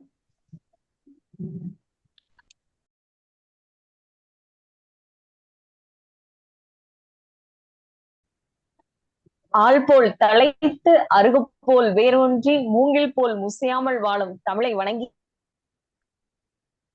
நூல் 12ஆம் நூற்றாண்டிலேயே நம் தமிழ் பாரம்பரியத்துக்கு, நம் தமிழின் சிறப்பை அடுத்த தலைமுறைக்கு எடுத்து செல்வதற்காக நமக்கு கையில் கிடைத்த ஒரு அரும்பெரும் நூல் வந்து ஆத்திச்சூடி. இந்த ஆத்திச்சூடி 109 ஆத்திச்சூடி நம்ம அவை பாட்டி நமக்கு அருள் இருக்கிறார். அதுல வந்து 51வது இதா அமைந்தது வந்து சேரிடம் அறிந்து சேர். இந்த ஆத்திச்சூடி எப்படி அமைந்திருக்கிறது என்றால் சிறு சிறு சொற்றொடர்களால் எளிமையாக அமைந்திருக்கிறது. ஏன்னா நம்மளோட பாரம்பரியத்தை, நம் மொழியின் ஆழத்தை அடுத்த தலைமுறைக்கு வந்து கடத்துவதற்காக நம்ம குழந்தைகளுக்கு இளமையிலேயே வந்து சொல்லிக் கொடுக்கணும் அப்படிங்கிறதுக்காக தான் எளிமையான முறையில் வந்து இந்த ஆத்திச்சூடியை நம்ம அவை பாட்டி நமக்காக எளிமையான முறையில் நமக்கு தந்திருக்கிறாங்க. ஏன்னா எதிர்கால தலைமுறையினர் சிறப்பாக இருந்தால் மட்டும்தான், நம் சிறு வயதிலேயே குழந்தைகளுக்கு நல்லதை கற்றுக் கொடுத்தால் மட்டும்தான் ஒரு அவர்களின் எதிர்காலம் சிறப்பாக அமையும். அவர்களின் எதிர்காலம் சிறப்பாக அமைந்தால் மட்டும்தான் நம் அடுத்த தலைமுறையினான நம்முடைய நாட்டின் எதிர்காலமே குழந்தைகளின் கையில் தான் இருக்கிறது. அதற்காக தான் இப்படி எளிமையாக அமைத்திருக்கிறார். காலந்தோறும் இப்ப எல்லாம் சொல்ற மாதிரி பெண்களின் முன்னேற்றம் இந்த காலத்துல வந்தது, அந்த காலத்துல வந்ததுன்னா இப்பதான் முன்னேறிட்டு இருக்கோம் எல்லாம் சொல்றாங்க. ஆனா 12ஆம் நூற்றாண்டிலே நம்மளுடைய தமிழ் பெண்களின் வீரத்தை, மொழியோட திறத்தை நம்ம எல்லாத்துக்கும் சிறந்த வழிகாட்டியா அவை பாட்டி அப்பவே இருந்திருக்காங்க அப்படிங்கறத வந்து மறுக்க முடியாத உண்மை. இந்த காலத்துல எத்தனையோ பேரை நம்ம உதாரணங்களை எடுத்துக்கலாம். இன்போசிஸ்ல அவங்க ஒர்க் பண்றாங்க, இந்த இதுல எல்லா ஒர்க் பண்றாங்கன்னு எல்லாம் சொல்லலாம். ஆனா 12ஆம் நூற்றாண்டிலே மகளிருக்கான நம்ம பெண்களுக்காக ஒரு சரியான பாதையை, ஒரு வழித்தடத்தை அமைத்து கொடுத்தவர் வந்து அவை பாட்டி தான். இதுல 51வது ஆத்திச்சூடியா அமைந்தது வந்து சேரிடம் அறிந்து சேர். இந்த தலைப்பு நமக்கு என்ன சொல்ல வருகிறது அப்படின்னா, அடிப்படையில மனிதன் வந்து ஒரு சமுதாய விலங்கு. இப்போ நம்ம தினம் எடுத்துக்கிட்டீங்கன்னா ஒரு 10 பேர்கிட்டையாவது, குறைந்தது 10 நபர்களிடையாவது நம்ம பேசுற மாதிரி தான் ஒரு சூழ்நிலையில தான் இருக்கும். இதுவும் வேலைக்கு செல்லும் இடத்துல வந்து இன்னும் ஜாஸ்தி ஆகலாம். நம்ம பழகக்கூடிய நபர்களின் எண்ணிக்கை இன்னும் அதிகமாக இருக்கிறது. இப்போ நமக்கு ஒவ்வொருத்தவங்களுக்கும் ஒரு சிறப்பான குணம் அப்படிங்கிறது, பொதுவான குணத்தை தாண்டி சிறப்பான குணங்கிறது அதிகமாவே இருக்கும். இப்ப நம்ம சுத்தி இருக்கவங்க வந்து எப்படி இருப்பாங்கன்னா, பல குணங்களில் ஒரு கலவையாதான் நம்மளோட சுத்தி இருக்கிறவங்க இருப்பாங்க. ஒரு பழமொழி என்ன சொல்லுதுன்னா, பூவோடு சேர்ந்து நாரும் மணக்கும் அப்படிங்கிற பழமொழி வந்து நம்ம சுத்தி இருக்கவங்க எப்படி இருக்காங்களோ அதை பொறுத்துதான் நம்மளும் அடையாளம் காணப்படுவாங்க அப்படிங்கறத சொல்லுது. இன்னொரு பழமொழி என்ன சொல்லுது, உன் நண்பன் யாரென்று சொல், நீ யாரென்று சொல்கிறேன் அப்படிங்கிறது. நம்ம எவ்வளவுதான் நல்லவங்களா இருந்தாலும், நல்லவங்களா பழகினாலும், நம்ம கூட யாரு நட்பு வைத்திருக்கிறோமோ, யாரிடம் பெரும்பாலும் அதிகமாக பழகுகிறோமோ அவர்களின் குணங்களை அடிப்படையாக வைத்துக் கொண்டுதான் நம்மளையும் ஒரு மதிப்பீடாக, ஒரு கணக்கீடாக, நம்மளுடைய குணங்களின் ஒரு அளவையாக நம்முடன் சேர்ந்தவர்களின் குணங்களும் அமைந்து விடுகிறது. ஒரு உளவியல் ஆய்வறிக்கை என்ன சொல்லுதுன்னா, நம்ம வந்து நம்மளை சுத்தி இருக்கும் 5 நபர்களின் குணங்களாக தான் நம்ம இருப்போம் அப்படின்னு சொல்லுது. நம்மளோட பர்சனாலிட்டி எப்படி இருக்கும் அப்படின்னா, நம்ம சுத்தி இருக்க ஒரு 5 பேரோட அந்த ஹைப்பரா இருக்கிற என்ன பர்சனாலிட்டி இருக்குமோ அது வந்து நம்ம மிகவும் அதிகமாக தாக்கும், அது பாதிக்கும் அப்படின்னு சொல்றாங்க. இததான் அவை பாட்டி அந்த காலத்திலே சொல்லியிருக்காங்க. நம்மளோட வாழ்வு எப்ப சிறப்பா அமையும்னா, நம்ம மட்டும் நல்லவர்களா இருந்தா மட்டும் பத்தாது, நம்ம கூட இருக்கிறவங்க வந்து நல்லவங்களா இருந்தாதான் நம்மளோட வாழ்வு இன்னும் சிறப்பா அமையும் அப்படின்னு சொல்லியிருக்காங்க. ஆனா இந்த காலத்துல சமூக வலைத்தளங்களால ஏற்படும் எத்தனை தினம் நம்ம செய்தித்தாள்களிலும் செய்திகளிலும் எத்தனை பேரை நம்ம பாக்குறோம், எத்தனை மோசடிகள்ல ஏமாறுறாங்க. என்ன காரணம்? ஏன்னா அவங்க சேரிடமிருந்து சேராததுதான் காரணம். முகநூல் வழியாக எத்தனை நட்புகள் மூலம் என்ன ஒரு போலித்தனமான ஒரு நம்பிக்கைய மனசுல வச்சுட்டு அவங்க சொல்றதெல்லாம் நம்பிட்டு கடைசியில எத்தனை இழப்புகள் அவங்க சமாளிச்சுட்டு இருக்காங்க அப்படிங்கறத வந்து நம்ம தினம் செய்தித்தாள்கள்ல பாத்துக்கிட்டு தான் இருக்கோம், நியூஸ்லயும் பார்த்து கொண்டுதான் இருக்கோம். எது வரைக்கும் போகுதுன்னா, பண இழப்பு மட்டும் கிடையாது, பண இழப்பு முதல் பெண்கள் ஏமாற்றப்படுவதெல்லாம் இந்த காலத்துல ஜாஸ்தியா இருக்கு. இப்ப கூட சமீபத்திய செய்தி பார்த்தோம்னா, பள்ளி மாணவிகள் இன்ஸ்டாகிராம் மூலமா தன்னோட சேர்க்கை சுத்தி இருக்க அந்த ஃப்ரெண்ட்ஸோட சேர்க்கை எல்லாம் சரியில்லாமனால எந்த நிலைமை வரைக்கும் பாதிக்கப்படுறாங்கிறத நம்ம பாக்குறோம்.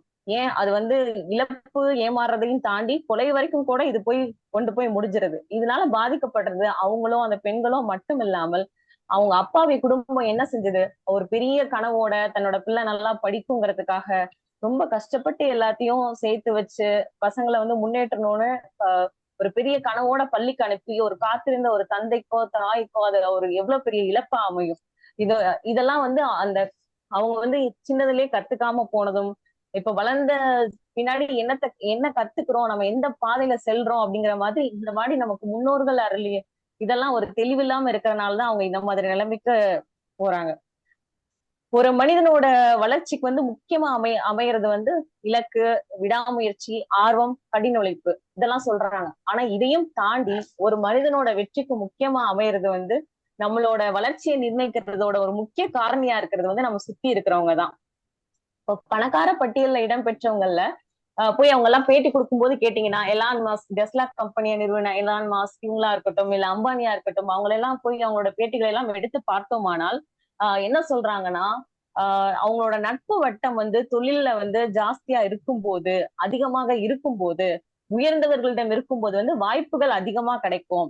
அவங்களோட குணாதிசயங்கள், பழகும் தன்மை இதெல்லாம் போன்றே யோசிக்கும் திறனும் வந்து இவங்களுக்கும் மாறுமா.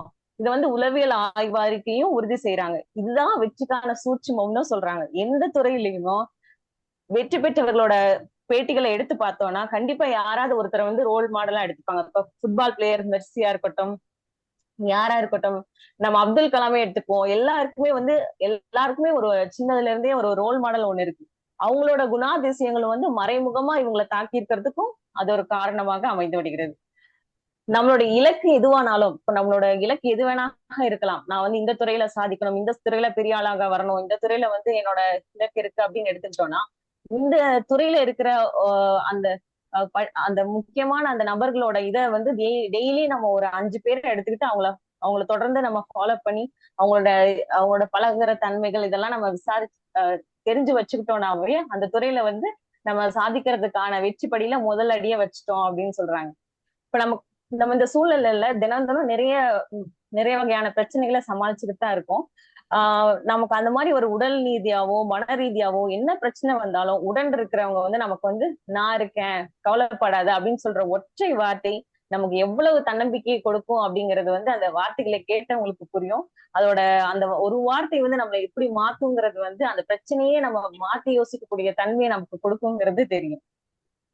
இப்போ ஒரு பெரிய ஃபேக்டரியா இருக்கட்டும், இல்ல பெரிய எந்த நிறுவனமா இருக்கட்டும், அந்த நிறுவனத்துல வந்து என்ன ஒரு 100% இது வைக்கிறது. புல்லடிச்சு நாம சாப்பிடுறோம். ஒரு 100% அளித்து வைப்பாடு அன்போடு கேட்டுக்கொள்கிறேன்.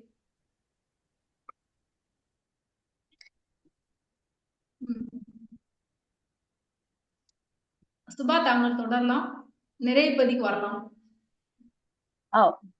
வருகிறேன். ஒரு நிறுவனத்தின் வந்து வெற்றி எதை சார்ந்து அமையும்னா 80% வந்து பணியாளர்களை கையாளும் திறனை பொறுத்துதான் அவங்களோட வெற்றி அமையும். அது வந்து அவங்களோட தனிப்பட்ட வெற்றி மட்டும் கிடையாது. அந்த மொத்த நிறுவனத்தோட வெற்றியுமே 80% வெற்றி யார் கையில இருக்குன்னா அந்த நிறுவனத்துல வேலை செய்யறவங்களை கையாள திறனை பொறுத்துதான் இருக்கு. 20% மட்டும்தான் அந்த தொழில்நுட்ப திறனா அமையும் அப்படின்னு சொல்றாங்க. விவேகானந்தர் என்ன சொல்லியிருக்காருன்னா, உணர்ச்சி பூர்வமான புத்தி கூர்மைங்கிறது நமது உணர்ச்சிகளை அறிந்து கொள்வது மட்டும் இல்லாமல் மற்றவர்களோட உணர்ச்சிகளையும் அறிந்து கையாளும் திறனை பொறுத்துதான் இருக்கு அப்படின்னு சொல்றாரு விவேகானந்தர். இப்ப இந்த குடும்பம் அப்படி எடுத்துட்டீங்கன்னா, நம்ம புனிதாமா சொன்ன மாதிரி எத்தனை பெண்கள் வந்து எத்தனை கனவுகளோட இருந்திருப்பாங்க, வளர்ந்திருப்பாங்க, எல்லா துறையிலுமே சிறப்பா இருந்திருப்பாங்க. ஏன் மதிப்பெண்கள் இப்போ நம்ம ஒவ்வொரு வருடமும் தேர்வு முடிவு வெளியானதுக்கு பிறகு மாணவர்களை விட மாணவிகள் இத்தனை சதவீதம் தேர்ச்சி அப்படிங்கறத எல்லாருமே பார்த்துட்டு தான் இருக்கோம். ஆனா அந்த வளர்ச்சி பெரிய பெரிய துறைகளில் எடுத்துக்கொள்ளும் போது ஏன் பெண் தலைமை கம்மியாக இருக்கு, ஏன் பெண் தலைமை குறைவாக இருக்கிறது? ஏன்னு கேட்டா இந்த ஒற்றை வார்த்தை தான். இவங்க சமூகம், இந்த குடும்பம், இந்த திருமணம் போன்றவர்கள் வந்து அவங்களோட கனவுகளை கட்டுப்படுத்தி வச்சுக்குது. பெரிய பெரிய இடத்துக்கள்ல புனிதாமா மாதிரி தலைமைகளும் உண்டு, மறுக்க முடியாது. ஆனா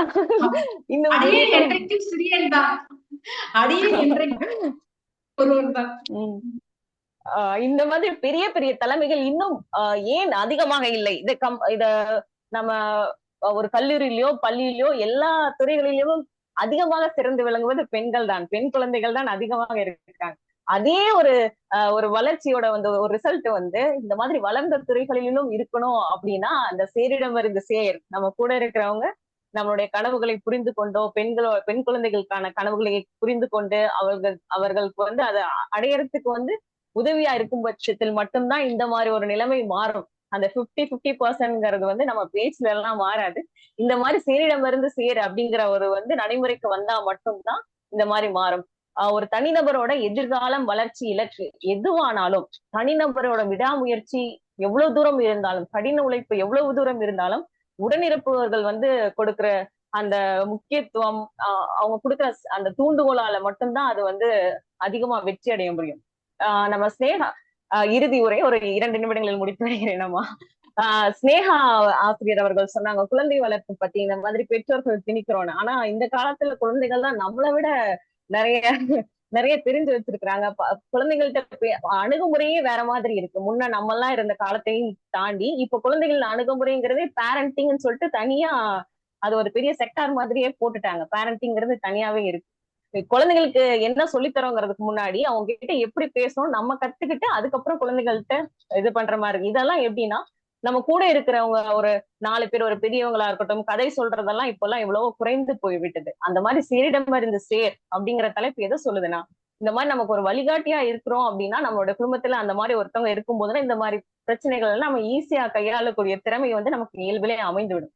இந்த சமுதாய மேம்பாடா இருக்கட்டும், இலக்கியத்துறை, கலைத்துறை, அரசியல் எதுவாக இருக்கட்டும், இந்த எந்த துறையின் முன்னேற்றம் தனிநபர்களின் கனவுகளையும் லட்சியங்களையும் மட்டும் சார்ந்தது அல்ல. அந்த மொத்த துறைக்கான ஒரு அடுத்த தலைமுறையின் ஒரு முன்னேற்றமாக அமையும்னா அவ்வையின் மொழியான இந்த ஒற்றை வார்த்தை சேரிடம் இருந்து சேர், இந்த சொல் அனைத்துக்கும் ஒரு விடையாக அமையும்.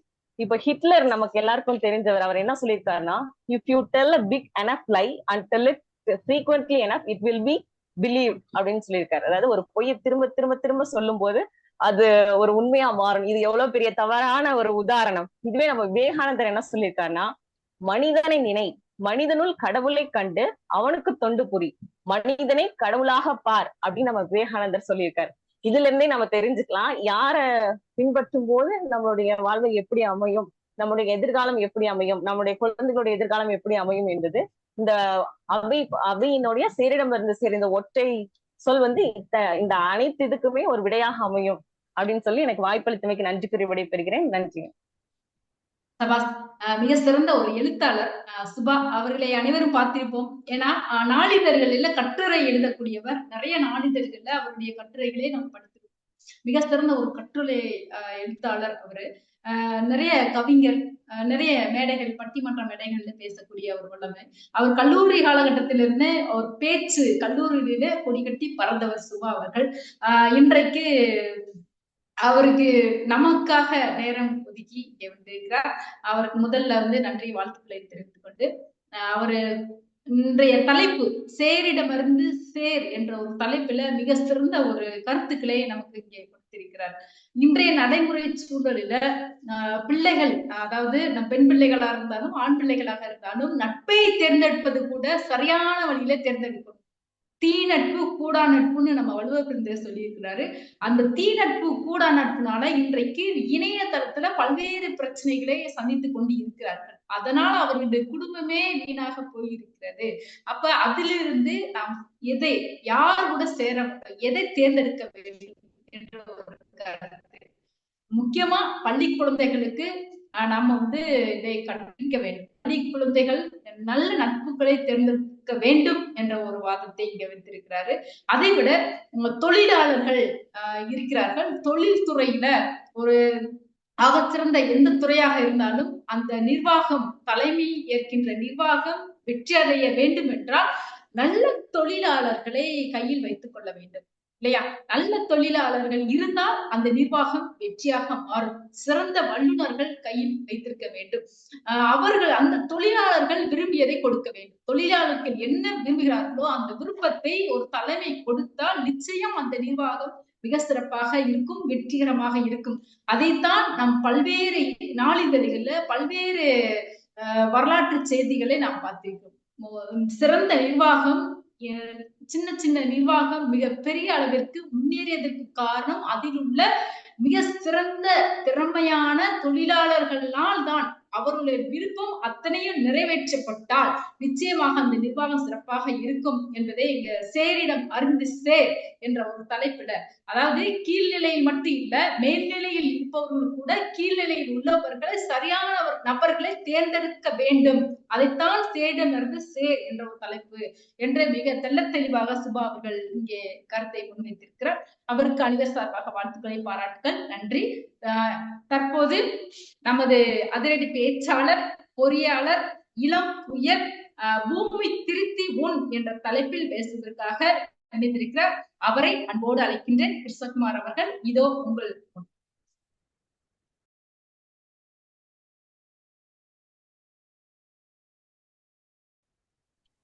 இந்த மண்ணையும் இந்த மண்ணிற்கு என்னையும் தந்த தாய் தந்தையின் பொற்பாதம் வணங்கி எனது பணியை துவங்குவதிலே பெரும் மகிழ்ச்சி. நடுவர் அவர்களே, இன்னைக்கு தலைப்போ ஒரு அருமையான தலைப்பு. நடுவர் அவர்களே, பூமியை திருத்தி உண் அப்படிங்கிற ஒரு ஆத்திச்சூடி பாடல் வரியை பத்தி நம்ம எல்லாருமே இன்னைக்கு பேச வந்திருக்கிறோம் நடுவர் அவர்களே.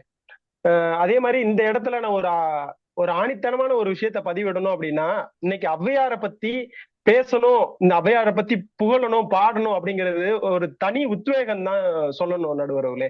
ஏன் அப்படி சொல்றேன்னு பாத்தீங்கன்னா, இன்னைக்கு இணையதளத்துல எல்லாமே வருது நடுவர் அவர்களே.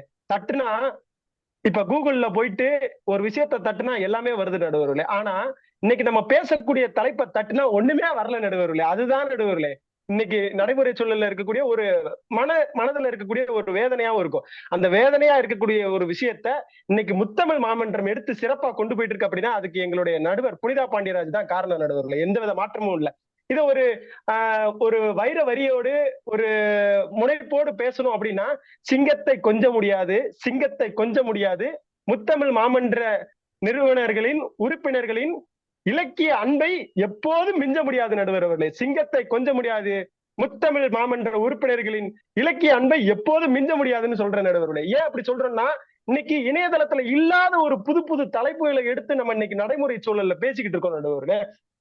பேசுறது மட்டுமல்லாமல் இது இன்னைக்கு இருக்கக்கூடிய சுவங்கர் பெருமக்களையும் சரி, இலக்கிய ரீதியா இருக்கக்கூடிய அந்த அன்பர்களையும் சரி, ஒவ்வொரு நேரமும் இந்த விஷயங்கள் போய் சேர்ந்து அவர்கள் மென்மேலும் பேசுவதற்கு ஒரு தூண்டுகோலா இருக்குது. இன்னைக்கு நம்ம யூடியூப்ல பாக்குறவங்க எல்லாருமே கேட்கறாங்க நடுவுல, எங்களுக்கு ஒரு வாய்ப்பு கொடுங்களேன், இலக்கியத்தை பத்தி பேசுறீங்களே, இவ்வளவு அருமையா பேசுறீங்களே, எங்களுக்கு ஒரு வாய்ப்பு கொடுங்களேன். அப்படி ஒவ்வொரு நேரமும் இலக்கியத்தை பத்தி நாம் பேசிக் கொண்டிருக்கிறோம் நடுவுல. இந்த அருமையான வேலையில எனக்கு கொடுக்கப்பட்ட தலைப்பு என்னன்னு பாத்துட்டோம்னா, பூமியை திருத்தி உண் அப்படிங்கிற ஒரு தலைப்பு நடுவர்களே. இந்த தலைப்புல 82வது பாடலா நம்ம அமைஞ்சிருக்கு நடுவர்களே. ஔவையாருடைய வரிகள்ல பாத்தீங்கன்னா 109 ஆத்திச்சூடி பாடல் எழுதியிருக்கிறாங்க நடுவர்களே. இதுல பல வர்க்கங்கள் இருக்கு. என்ன அப்படின்னு பாத்துட்டோம்னா, முதல் 13 பாடல் உயிர் வர்க்கம் அப்படின்னு சொல்லுவோம். அடுத்த 13ல இருந்து 31 பாடல் வரைக்கும் உயிர் மெய் வர்க்கம் அப்படின்னு சொல்லுவோம். 32ல இருந்து 43 வரைக்கும் பாத்தீங்கன்னா ககர வர்க்கம்னு சொல்லுவோம். அடுத்து 44ல இருந்து 54 வரைக்கும் பாத்தீங்கன்னா சகர வர்க்கம்னு சொல்லுவோம். 55ல இருந்து 65 பாத்தீங்கன்னா தகர வர்க்கம்னு சொல்லுவோம். 66ல இருந்து 77னா நகர வர்க்கம்னு சொல்லுவோம். 77ல இருந்து 87னா பகர வர்க்கம்னு சொல்லுவோம். 88ல இருந்து 98 வந்தா மகர வர்க்கம்னு சொல்லுவோம். இறுதியா 99ல இருந்து 109 வரைக்கும் பாத்துட்டோம்னா வகர வர்க்கம்னு சொல்லுவோம் நடுவர்களே. இப்படிப்பட்ட சூழ்களை பல வர்க்கங்களை இன்னைக்கு ஔவை பாட்டி நமக்கு கொடுத்து சென்றிருக்கிறாங்க நடுவர்களே. ஔவை பாட்டியினுடைய அருமை பெருமைகளை நம்ம கடந்த வாரங்களிலே நம்ம பேசணும் நடுவர்களே. அவர்களுடைய வீரத்தை பத்தி பேசணும், அன்பை பத்தி பேசணும், அறமா புறமா, அதுக்கப்புறம் அறமா வீரமா அப்படிங்கிற விஷயத்தெல்லாம் நம்ம நிறைய அறமா தீரமா அப்படிங்கிற விஷயத்தை பத்திலாம் நம்ம நிறைய எடுத்து பேசணும் நடுவுல. இந்த பூமியை திருத்து உண் அப்படிங்கிற இந்த பாடல் வரியில ஔவை பாட்டி நமக்கு என்ன விஷயங்களை கத்துக் கொடுக்குறாங்க, இன்னைக்கு இருக்க நடைமுறை சூழல்ல என்ன மாதிரிலாம் இது நடைமுறை சூழல்ல எப்படி எல்லாம் இது நிலவி கொண்டிருக்கிறது, இதுக்கு இன்னும் என்ன உதாரணம் நம்ம சொல்லணும் அப்படிங்கிற ஒரு விஷயத்தை நாங்க எடுத்துட்டு வந்திருக்கிறேன் நடுவர்களே. ஔவை பாட்டி சொல்கிற விஷயத்தை எடுக்கிற நடுவர்களே, ஒரு அறிவியல் ரீதியா இருக்கக்கூடிய நடைமுறை சூழலினுடைய ஒரு விஷயத்தையும் கம்பாரிசன் பண்ணி நான் உங்களுக்கு ஒரு தொகுப்பா நான் கொடுக்குறேன் நடுவர்களே. என்ன அப்படின்னு பாத்தீங்கன்னா, பூமியை திருத்தி உண் அப்படிங்கிறத இன்னைக்கு பூமியை திருத்தி உண் இந்த வார்த்தை மூலமா நம்ம என்ன கத்துக்கிறோம் அப்படின்னா, விளைநிலங்களை வச்சிருக்கக்கூடிய அந்த விவசாய நிலத்துல அதுக்கு என்னென்ன சேர்க்கணுமோ, அதாவது உரம் சேர்த்து அது சரியான தண்ணி ஊத்தி ஒரு பயிரை வளர்க்கணும்னா அதுக்கு என்னென்ன உரங்கள் சேர்க்கணும், என்னென்ன பாடுபடணும், மழை வேணும், சூரிய ஒளி வேணும், இப்படின்னு ஒவ்வொரு நேரமும் திறனறிந்து செய்யணும் அப்படிங்கிற ஒரு விஷயத்த ஔவை பாட்டி அருமையா நமக்கு கொடுத்திருக்கிறாங்க நடுவர்களே. அதே மாதிரி இதுல ஔவை பாட்டி கொடுக்கக்கூடிய ஒரு தன்னம்பிக்கையான வார்த்தை என்ன அப்படின்னு பாத்தீங்கன்னா, உனக்கு நீதான் முதலாளி அப்படிங்கிற ஒரு அருமையான விஷயத்த ஔவை பாட்டி அன்னைக்கே நமக்கு சொல்லியிருக்கிறாங்க நடுவுல. விவசாயம் சார்ந்து ஒரு தொழில் இருக்குதுப்பா, அந்த தொழில்னால வாழ்க்கையினுடைய முன்னேற்றம் இருக்குதுன்னு ஆணித்தனமா சொன்ன ஒரு பாட்டி அப்படின்னு கேட்டோம்னா அது நம்ம ஔவை பாட்டி தான் நடுவர்களே. அதுல எந்த வித மாற்றமும் இல்லை. அதே மாதிரி அம்மா இப்ப ஆதங்கமா பேசிட்டு போனாங்க. நிறைய சுபாமா என்ன சொன்னாங்கன்னா, எல்லாருக்குமே எல்லா இடத்துலயுமே தலைமைத்துவம் பெண்களுக்கு கிடைப்பதில்லை அப்படிங்கிற ஒரு விஷயத்த சொன்னாங்க. தலைமைத்துவம் கிடைப்பதில்லைன்னு கிடையாது. இந்த விவசாயத்தை பொறுத்தளவுக்கு முழு முதலாளியா தலைமைத்துவம் பெண்களுக்கு கிடைத்தால் இருக்க விடுவதில்லை. அதற்கு ஏதாவது இடையூறு செய்தால் அதை என்ன செய்யலாம் என்று பார்த்துக் கொண்டிருக்கிறேன். அதைத்தான் நடுவர்களே நான் உங்களுக்கு ஏத்த ஒரு கதையாவே நான் எடுத்துக்கொண்டு இருந்தேன். இன்னைக்கு நடைமுறை சூழல்ல பாத்துட்டோம்னா, விவசாயம் சார்ந்த தொழில்கள்ல நம்ம எல்லாருமே கண்கூடவே நிறைய பார்த்திருப்போம் நடுவர்களே. நிறைய தோட்டம் தருவுல களை எடுக்கிறது பாத்தீங்கன்னா அது நம்மளுடைய அம்மாச்சி பாட்டி அப்பத்தா தான் இருப்பாங்க நடுவர்களே. எந்த தாத்தாவுமே தாத்தா உழுது விளை நிலர அந்த பயிரை தூவக்கூடிய அந்த மருந்துகளை தூவுற விஷயங்கள்ல இந்த மாதிரி முதன்மை தொழில்ல தான் நடுவர்களே இருப்பாங்க. ஆனா பாத்தீங்கன்னா தண்ணீர் பாய்ச்சறது இந்த மாதிரி விஷயங்கள்ல தான் நம்ம தாத்தா இருப்பாரு. மிச்ச எல்லா விஷயத்திலயுமே நம்ம அப்பத்தா இவங்கதான் பாத்தீங்கன்னா முழு முதல் கடவுளாவே இருக்கிறாங்க நடுவுல. அதை பார்த்து பார்த்து விளைய வச்சு இன்னைக்கு நம்ம எல்லாத்துக்கும் ஒரு உணவு அப்படிங்கிற ஒரு விஷயத்த கொடுத்துட்டு இருக்காங்க அப்படின்னா அது இன்றைய நடைமுறை சூழல்ல இருக்கக்கூடிய பெண்கள் தான் நடுவுல. அதை நான் ஆணித்தரமா அடிச்சு சொல்றேன் நடுவுல. அதே மாதிரி கடவுள் வாழ்த்து பாடல்ல கூட அவை பற்றி நிறைய விஷயங்களை சொல்லியிருக்காங்க நடுவுல. இது ஒரு சிறிய உதாரணமா இன்னைக்கு நடைமுறை சூழல்ல இருக்க கடவுளா பார்க்கக்கூடிய விஷயம் என்ன அப்படின்னு பாத்தோம்னா உணவு தான் நடுவுல. என்னென்ன இன்னைக்கு தொழில்நுட்பங்கள் வளர்ந்து கொண்டே போகுது நடுவர்களே. சமீபத்துல கூட பாத்தீங்கன்னா 5Gங்கிற தொழில்நுட்பம் இன்னைக்கு நடைமுறை சூழல்ல வந்துருச்சு. இன்று 5G, நாளை 6G, அடுத்த தலைமுறை 7G, 8G, 9G, இப்படி எத்தனை ஜிகள் வந்தாலும் கஞ்சிங்கிற ஒரு விஷயத்த விவசாயம் சார்ந்த அந்த நபர்கள் தான் நடுவர்களை கொடுக்கணும். எந்தவித மாற்று கருத்துமே இல்லை நடுவர்களே. அதாவது ஒரு விஷயம் சொல்லுவாங்க, அடி தாங்குற கல்லு தான் சிற்பமாகுது, அந்த சிற்பமாகிற கல்லுக்கு எவ்வளவு வலிங்கிறது தெரியும். அதே மாதிரிதான் நடுவர்களே அந்த விவசாயினுடைய வலிகளை தாங்கி வந்தாதான் நடுவர்களே நமக்கு இன்னைக்கு உணவு அப்படிங்கிற ஒரு விஷயம் இருக்குது. அடி தாங்குற கல்லு சிலையாயிருது, அடி தாங்காத கல்லு வீட்டுல இருக்கக்கூடிய படியா மாறிடுது நடுவரே. அதே மாதிரிதான் ஒவ்வொரு நேரமும் விவசாயி கஷ்டப்பட்டு அந்த விளைநிலத்துல அறுவடை செய்யக்கூடிய தக்காளி, வெண்டைக்காய், கத்திரிக்காய், முருங்கைக்காய் இப்படின்னு சொல்லக்கூடிய எல்லா விஷயங்களுமே ஒரு விலை மதிப்பா தான் இன்றைக்கும் பார்க்கப்படுது நடுவர்களே. அதே மாதிரி விவசாயிகளுடைய ஆதங்கத்தை நம்ம நடைமுறை சூழல்ல செய்தித்தாள்கள்ல நிறைய நம்ம பார்த்துக்கிட்டே தான் இருக்கோம். அதை நம்ம கண்கூடாக பாக்குறோம். அதாவது இந்த இடத்துல இன்னைக்கு தக்காளி வந்து இவ்வளவு ரேட்டு குறைஞ்சிருச்சு, வெண்டைக்காய் இவ்வளவு ரேட்டு குறைஞ்சிச்சு, அப்படி எல்லாம் கிடையாது நடுவர்களே. இன்னைக்கு ரேட்டு வேணா குறைஞ்சிருக்கலாம் நடுவர்களே. அதே காலகட்டத்துல நம்ம டிசம்பர் மாசம் எல்லாம் பாத்துட்டோம்னா வெங்காயம் கிடைக்க மாட்டேதுன்னு தட்டுப்பாடு படுவோம் நடுவர்களே. அப்பதான் அந்த விவசாயினுடைய அருமை தெரிய வரும் நடுவர்களே. வீட்டுல என்னமா சாம்பார் வச்சிருக்கியா? ஆமாப்பா சாம்பார் வச்சிருக்கேன். என்னமா ஒரு வெங்காயத்தை கூட காணோம், வெங்காயம் விற்கிற விலையில உனக்கு வெங்காயம் போட முடியுமா ராசா, பேசாம சாப்பிடு ராசா அப்படின்னு சொல்லுவாங்க நடுவர்களே. இதுதான் நடுவர்களே இன்னைக்கு இருக்கக்கூடிய நடைமுறை. தமிழ்நாட்டோட உணவு அன்னைக்கு கிடைக்கலையே, அந்த காய்கறி எல்லாம் கண்டிப்பாக நடுவர்களே இன்னைக்கு இருக்கக்கூடிய நடைமுறை சூழல்ல இருக்கக்கூடிய நம்ம இப்ப இன்னைக்கு இருக்கக்கூடிய தலைமுறை பாத்துட்டீங்கன்னா ஒரு டிஃபரெண்டான தலைமுறை நடுவர்களே. எல்லாமே எங்களுக்கு ஈஸியா கைக்கு கிடைச்சதுனால அதோட அருமை தெரியல நடுவர்களே. ஓப்பனாவே சொல்றேன் நடுவர்களே. இன்னைக்கு நம்மளுடைய விஷயங்கள்ல என்ன பாத்தீங்கன்னா ஜொமேட்டோ, ஸ்விக்கி அப்படின்னு சொல்லிட்டு எல்லா நிறுவனங்களுமே வந்துருச்சு நடுவர்களே. இந்த நிறுவனங்கள் வந்து உணவை வந்து கொண்டு போய் தன்னுடைய வீடுகளுக்கே கொண்டு போய் சேர்க்கக்கூடிய ஒரு முன்னுதாரணமா இருக்கு நடுவர்களே. இந்த தொழில்நுட்பம் மூலமா என்ன விஷயம்னு பாத்தீங்கன்னா ஷவர்மா, அதுக்கப்புறம் நாங்க என்னென்ன விரும்புறோமோ KFC, சிக்கன் இப்படின்னு எல்லாமே நாங்க வாங்க முடியும் நடுவர்களே. ஆனா இந்த விஷயத்துல நான் சொல்லக்கூடிய ஆதங்கமான விஷயம் என்னன்னா, இதுல இருக்கக்கூடிய எனக்கு பிடிக்கல அப்படின்னா டக்குன்னு கீழே கொட்டிடுறோம் நடுவர்களே. இந்த இடத்துலதான் நம்ம ஒரு விஷயத்த சிந்திச்சு பார்க்கணும் நடுவர்களே. விவசாயி அவருடைய ஒரு வருட காலகட்டமா 6 மாசமா 10 மாசமா இன்னைக்கு விளைஞ்சிருமா, நாளைக்கு விளைஞ்சிருமா, மழை வந்துருமா இப்படின்னு பார்த்து பார்த்து விளைய வைக்கக்கூடிய ஒரு விஷயத்த நம்ம இன்னைக்கு 50 ரூபாய் கொடுத்து வாங்கிட்டோம்னு சொல்லி பிடிக்கலன்னு உடனே குப்பை தொட்டிக்கு போட்டுறோம் நடுவுல. இந்த குப்பை தொட்டியில போடுறது அது விவசாயினுடைய உழைப்பு அப்படிங்கிற ஒரு விஷயத்த நம்ம மனசுல ஏத்திக்கிட்டோம் அப்படின்னா எக்காரணம் கொண்டு அந்த உணவை வந்து நம்ம பால்படுத்த மாட்டோம் நடுவுல, பாலாக்க மாட்டோம். இதுதான் நடுவுல இன்னைக்கு நடைமுறை சூழல்ல நடந்துட்டு இருக்கு. இதுக்கு இன்னைக்கு ஒரு தொழில்நுட்பமே கண்டுபிடிச்சிட்டாங்க நடுவர்களே.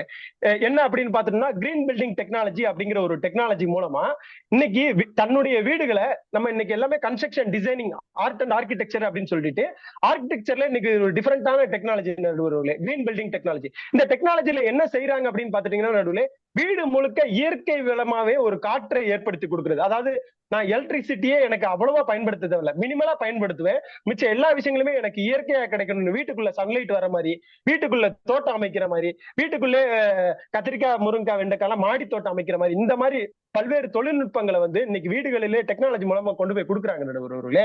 அதே மாதிரி எல்லாரும் சொல்ல போனா உணவு அப்படிங்கிற ஒரு விஷயத்த அந்த காலத்துல ஹார்ட் ஒர்க் பண்ணி ஒர்க் பண்ணாங்க நடுவர்களே. இன்னைக்கு அது ஒரு துறையா, விவசாயம் அப்படிங்கிற ஒரு துறையாவும் இனியும் அங்கீகரிக்கும், அரசு அங்கீகரிக்கும் அப்படிங்கிற ஒரு விஷயத்தை நான் இங்க பதிவிடுறேன் நடுவர்களே.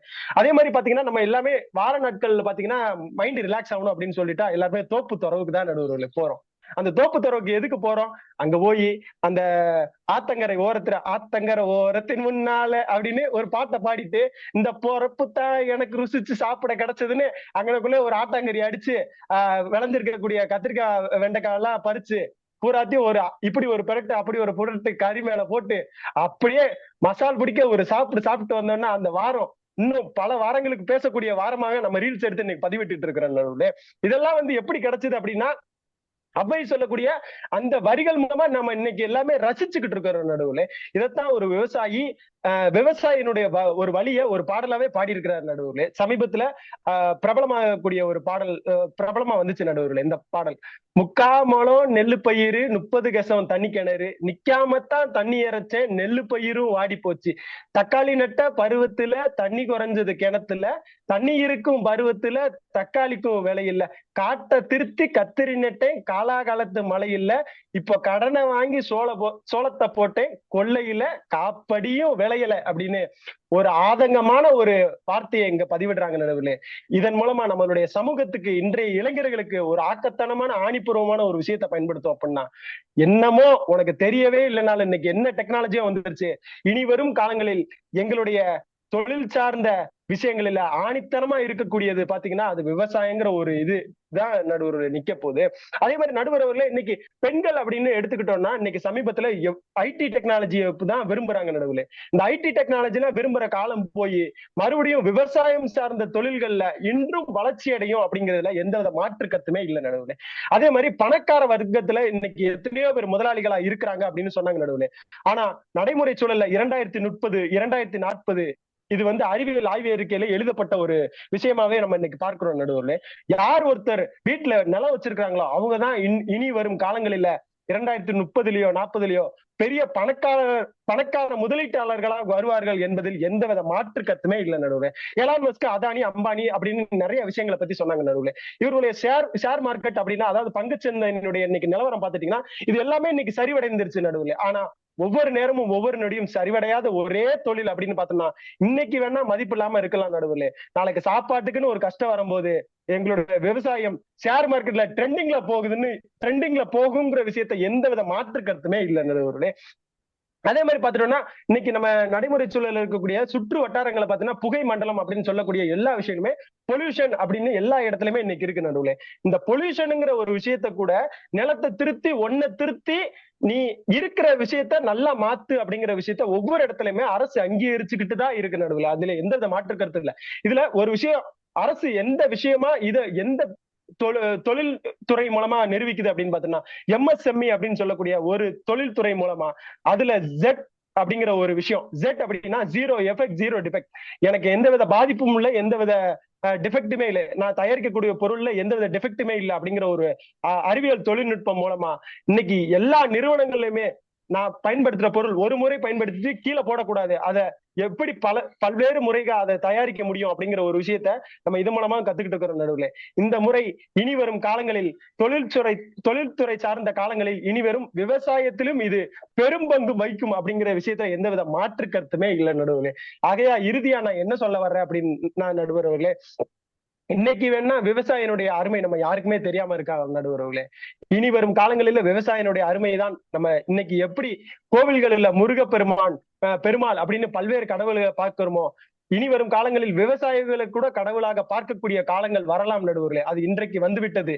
ஏனென்றால் நீங்களே இப்போ பதிவிட்டீங்க நடுவர்களே, காத்து கிடைக்க மாட்டேது, காத்து ஆக்சிஜன் வாங்குறோம். அந்த ஆக்சிஜன் வாங்குற அந்த நிறுவனத்தை தான் நம்ம ஒரு பெரிய கடவுளா பாக்குறோம் அப்படின்னு. அதே மாதிரி இன்னைக்கு ஆக்சிஜனவே கடவுளா பாக்குற நாம ஒரு காலத்துல ஒரு நாள் இல்லை ஒரு நாள் விவசாயியை நம்ம கடவுளா பார்க்கக்கூடிய நேரம் கட்டாயம் வரும். ஆகையால நான் ஒரே ஒரு விஷயத்தை இறுதியாக சொல்லி நான் நிறைவு செய்கிறேன் நடுவர்களே. உணவை வீணாக்காமல் இருப்பதை பயன்படுத்தி என்றென்றுக்கும் நிறைவாகவும் மகிழ்வாக என்னுடைய வாக்கினை இப்படி சொல்லி நான் நிறைவு செய்கிறேன் நடுவர்களே.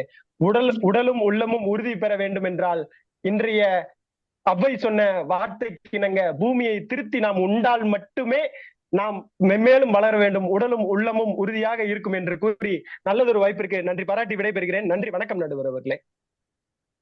மிக சிறப்பா ஒரு பொறியியல் துறையை சேர்ந்த வீரர், இளம் பேச்சாளர் தனக்கே உரிய பாணியில இன்றைய சூழலில ஔவையார் அன்றைக்கு என்ன சொல்லி இருக்கிறார் திருத்தி என்று சொல்லி இருக்கிறாரு. அந்த பூமியை இன்றைக்கு நாம் எவ்வாறு பயன்படுத்தி கொண்டு இருக்கிறோம், பூமியை விவசாயியை எப்படி நாம் போற்றுகின்றோம், அவர்கள் பயன்படுத்திய அவர் உற்பத்தி செய்த உணவை நாம் வீணாக்கி கொண்டு இருக்கிறோம்.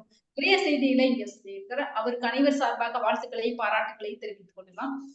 மிக சிறப்பான ஒரு பேச்சு. ஏன்னா இந்த இளம் வயதுல இவ்வளவு அற்புதமா பேசுவது என்பது மிக மிக கடினம். அதுவும் பிற துறையில இருந்து தமிழ் துறைக்கு வருவது, அதுல ஆர்வம் வருவது மிக மிக கடினம். அதுவும் இல்லாம அவரு முதல் தலைப்புல வித்தை விரும்பு என்ற தலைப்புல சினேகா அவர்கள் பேசியது போல வித்தை, இது பேச்சு என்பது ஒரு வித்தை. ஏன்னா இந்த வித்தையே ஆர்வத்தோடு அவர்கள் விரும்பி கொண்டு இருக்கிற காரணத்தினாலதான் இந்த இலக்கியத்தின் மீது ஒவ்வொரு நிகழ்ச்சியும் அவர் மிக ஆர்வத்தோடு பல பல செய்திகளை இங்க நமக்காக கொடுத்திருக்கின்றார். இன்றைய சூழல்ல விவசாயம் போற்றி பாதுகாக்கப்பட வேண்டும். இன்றைக்கும் சரி என்றைக்கும் சரி விவசாயம் தான் ஒரு மனிதனுக்கு மிக மிக சால சிறந்தது. பூமி எப்படி இருக்கு, அது ஒரு கரடு முரடான பகுதியாக இருக்கிறது. அதை விளை நிலங்களாக மாற்ற வேண்டும் என்றால் அந்த பூமியை நன்கு திருத்த வேண்டும். இப்போ ஒரு நிலம் இருக்கு அப்படின்னா நேரடியாக அது ஒரு விதையை போட்டால் முளைக்குமா என்று கேட்டால், அது உணவு பயிர் மிக சிறந்த ஒரு உணவாக வேண்டும் என்றால் பூமியை பக்குவப்படுத்த வேண்டும். எப்படி ஒரு களிமண் இருக்கு, அந்த களிமண்ணை மிக சிறந்த ஒரு சிற்பமாக வேண்டும் என்றால் அதில் நுணுக்கங்கள் தெரிந்திருக்க வேண்டும். அதே போல விவசாயத்திலும் பல நுணுக்கங்களை தெரிந்திருக்க வேண்டும்.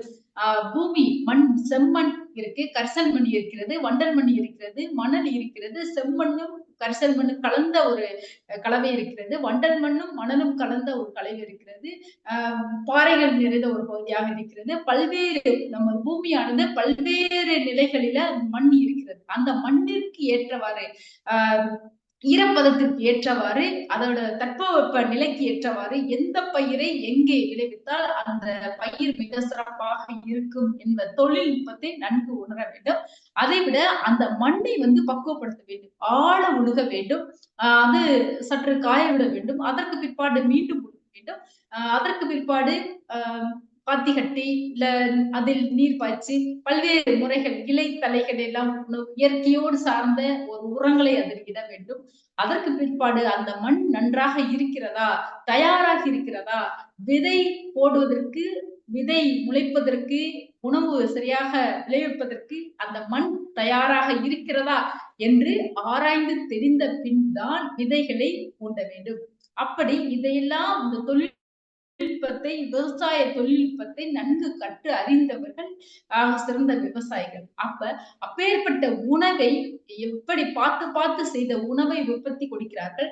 நாம ஒரு நிமிடத்துல அந்த உணவை தூக்கி வெளியே வீசுகிறோம். இல்லங்களில உணவு மிச்சமாகிவிட்டால் அதை என்ன செய்ய வேண்டும்? அதை வாயிலா ஜீவராசிகள் எத்தனையோ இருப்பார்கள். நம்மளை நம்பிதான் அந்த வாயிலா ஜீவராசிகள் இருக்கிறது. அந்த உணவை அதற்கு வைத்தால் பறவைகளுக்கோ இல்ல விலங்குகளுக்கு, 5 அறிவு இருக்கின்ற ஜீவராசிகளுக்கு தெருவில் ஒரு கல்லில் வைத்தாலோ நிச்சயமாக அது சாப்பிடும். அதை விட இன்றைக்கு உணவு மிச்சமாகிவிட்டது, மீதமாகிவிட்டது, நாளைக்கு அதை விட சற்று குறைவாக சமைத்தால் மிக சாலச் சிறந்ததாக இருக்கும். ஒரு வரைமுறை நெறிப்படுத்திக் கொள்ள வேண்டும் என்பதே இங்க தெளிவாக சொன்னார். எப்படி இருந்தாலும் எத்தனை துறைகளில் பெரிய பெரிய பதவிகளில் இருந்தாலும் ஆனால் விவசாயத்துறை தான் முதன்மையான துறை. ஒரு நாட்டின் வளம் என்பது விவசாயத்துறையில் தான் இருக்கிறது. உணவை தனக்கு தேவையான உணவை ஒவ்வொரு மனிதனும் அவரே உற்பத்தி செய்து கொண்டால் மட்டுமே அவர் மிக சிறந்த ஒரு மகிழ்ச்சியான ஒரு வாழ்வு வாழ முடியும். அதற்கு உதாரணம் தான் கடந்த கொரோனா காலகட்டத்துல அனைவருமே பார்த்திருப்போம். விவசாயி அவரவருக்கு தேவையான உணவை அவரவரே உற்பத்தி செய்து கொண்டிருந்தார். ஆனா நகரத்தில் வாழ்ந்த காலத்துல அவரவர்கள் உணவு கிடைக்காமல், ஆக்சிஜன் பிராணவாயு கிடைக்காமல் எவ்வளவு துன்பத்திற்கு ஆளானார்கள் என்று தெரியும். ஆனா தற்போது நமது அரசாங்கம் வறண்ட நிலங்கள் இருக்கின்ற அந்த வறண்ட நிலங்களை மீட்டெடுப்பதற்காக, வறண்ட நிலங்களை விவசாய நிலமாக மாற்றுவதற்காக இலவசமாகவே அந்த வறண்ட நிலத்தை ஒரு குடும்பத்திற்கு ரேஷன் கார்டு, குடும்ப அட்டை இருந்தால் போதும், அதை காண்பித்தால் உடனடியாக அந்த நிலம் தூய்மைப்படுத்தி கொடுக்கிறார்கள். ஜேசிபி இயந்திரம் மூலம் தூய்மைப்படுத்தி கொடுக்கிறார்கள். இதற்காக விவசாயிகளுக்கு பல்வேறு செலவு, அந்த பணம் குறைகிறது.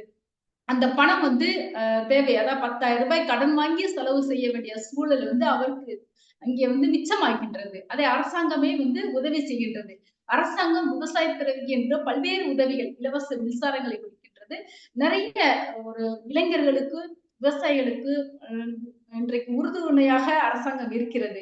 அப்பேற்பட்ட சூழலில விவசாயத்திற்கு அனைவரும் திரும்பினால் நிச்சயமாக நமது வீடும் சரி, நாடும் சரி, ஏன் நமது உடல் இன்றைக்கு 1 மணி நேரம் ஏசியில் உட்கார்ந்து வேலை பார்ப்பதை விட விவசாய நிலத்தில் 1 மணி நேரம் காலையில் ஒரு வேலை பார்த்தோம் என்றால் நாம் மருத்துவமனைக்கே செல்ல தேவையில்லை. இன்றைக்கு கோடான கோடி மக்கள், கிட்டத்தட்ட எத்தனையோ கோடிக்கணக்கான மக்கள் மருத்துவமனையிலே இருக்கிறார்கள்.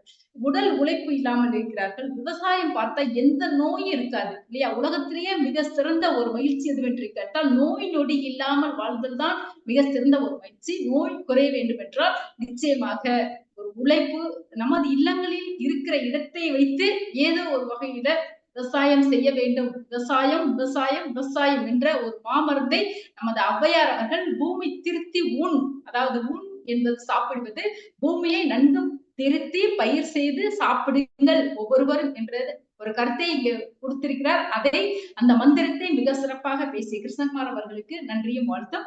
நிறைவு பேச்சாளராக நமது ஆசிரியை சக்திஸ்ரீ அவர்கள் மீதும் விரும்பேன் என்ற ஒரு தலைப்பில் பேசுவதற்காக அன்போடு அழைக்கின்றேன். சரியாக ஒரு 7 மணித்துளிகள் எடுத்துக்கொள்ளுமாறு அன்போடு கேட்டுக்கொள்கிறேன்.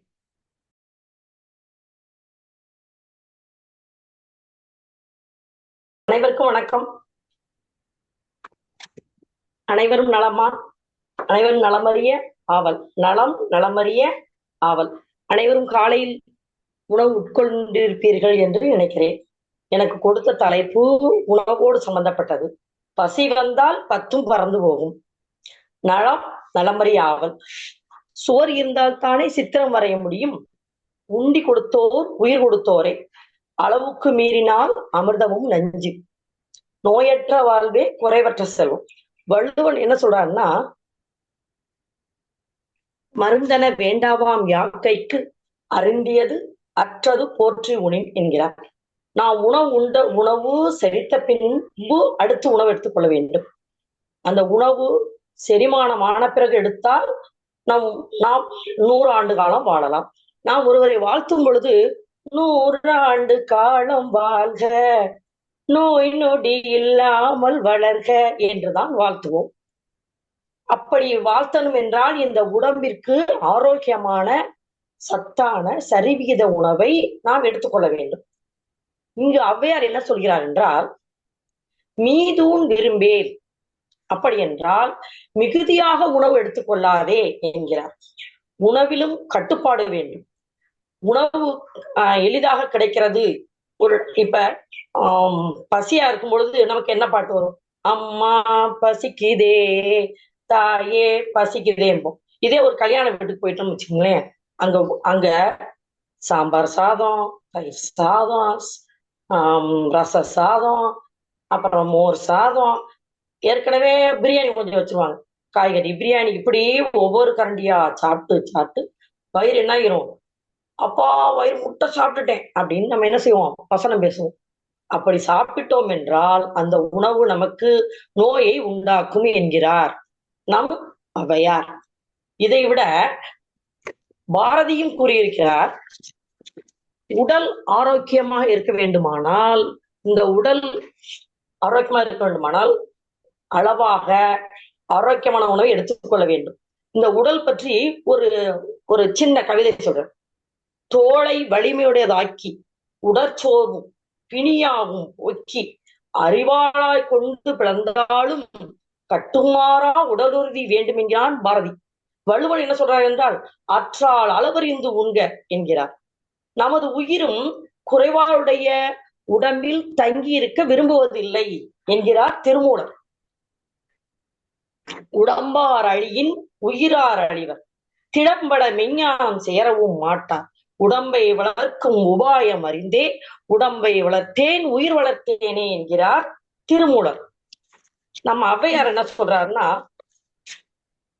அவை என்ன சொல்றாங்கன்னா, அவை உணவு அதிகமா எடுத்துக்கொள்ளாதே, அளவோடு உண் அப்படின்னு சொல்லிட்டு நம்மகிட்ட இருக்க ஒரு அதிசய திறவுகள் என்னன்னு தெரியும்னா, நாக்கு நடுவரவர்களே. இந்த நாக்கு, இந்த வயிறும் இது சுவை தெரிஞ்சிருச்சுன்னா, வயிறை பத்தி ஒரு பாடல் பாடுறார். ஒரு நாள் உணவை ஒளியென்றால் ஒளியாய், 2 நாளைக்கு ஏழென்றாய் ஏழாய், என்னோவு அறியாய் இரும்பை கூர் என் வயிறே உன்னோடு வாழ்தல் அரிது என்று இந்த வயிறை பற்றி ஔவையார் பாடுகிறார்.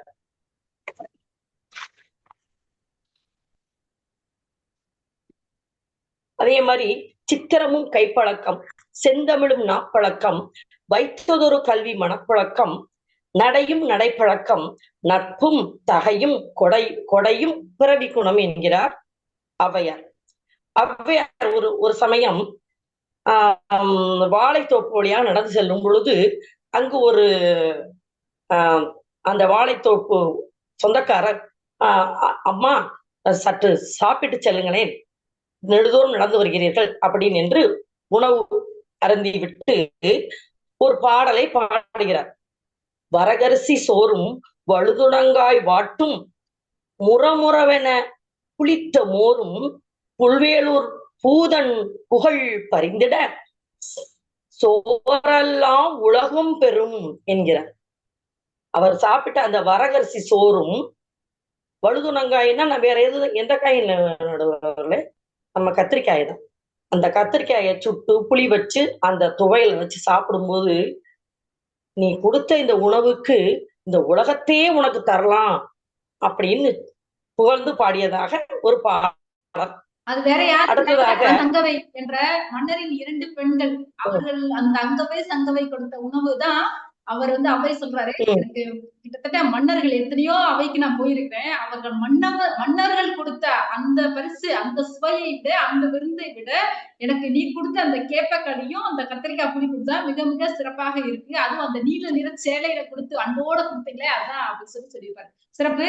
வேகமாக நிறைவுபதிப்பாங்க. அதனால சித்திரமும் கைப்பழக்கம், செந்தமிழும் நாப்பழக்கம். 6லும் சாவு 100லும் சாவு. நாம் உடல் உறுதியோடு நீண்ட காலம் வாழ வேண்டுமானால் நாம் எடுக்கும் உணவு மிகவும் அளவோட இருக்க வேண்டும், ஆரோக்கியமுடையதாக இருக்க வேண்டும், சரிவிகித உணவாக இருக்க வேண்டும். சரிவிகித உணவு அறுசுவையும் அமைய நாம் உணவு எடுத்துக்கொள்ள வேண்டும். அதிலும் முதன்மையான சுவை எதுன்னா காரமும் துவர்ப்பும், அது அதிகமாக நாம் எடுத்துக்கொள்ள வேண்டும். இதுதான் உடலுக்கு உறுதியான ஒரு இதை தரும். இனிப்பு தேவையில்லை, இனிப்பு தேவையில்லையா?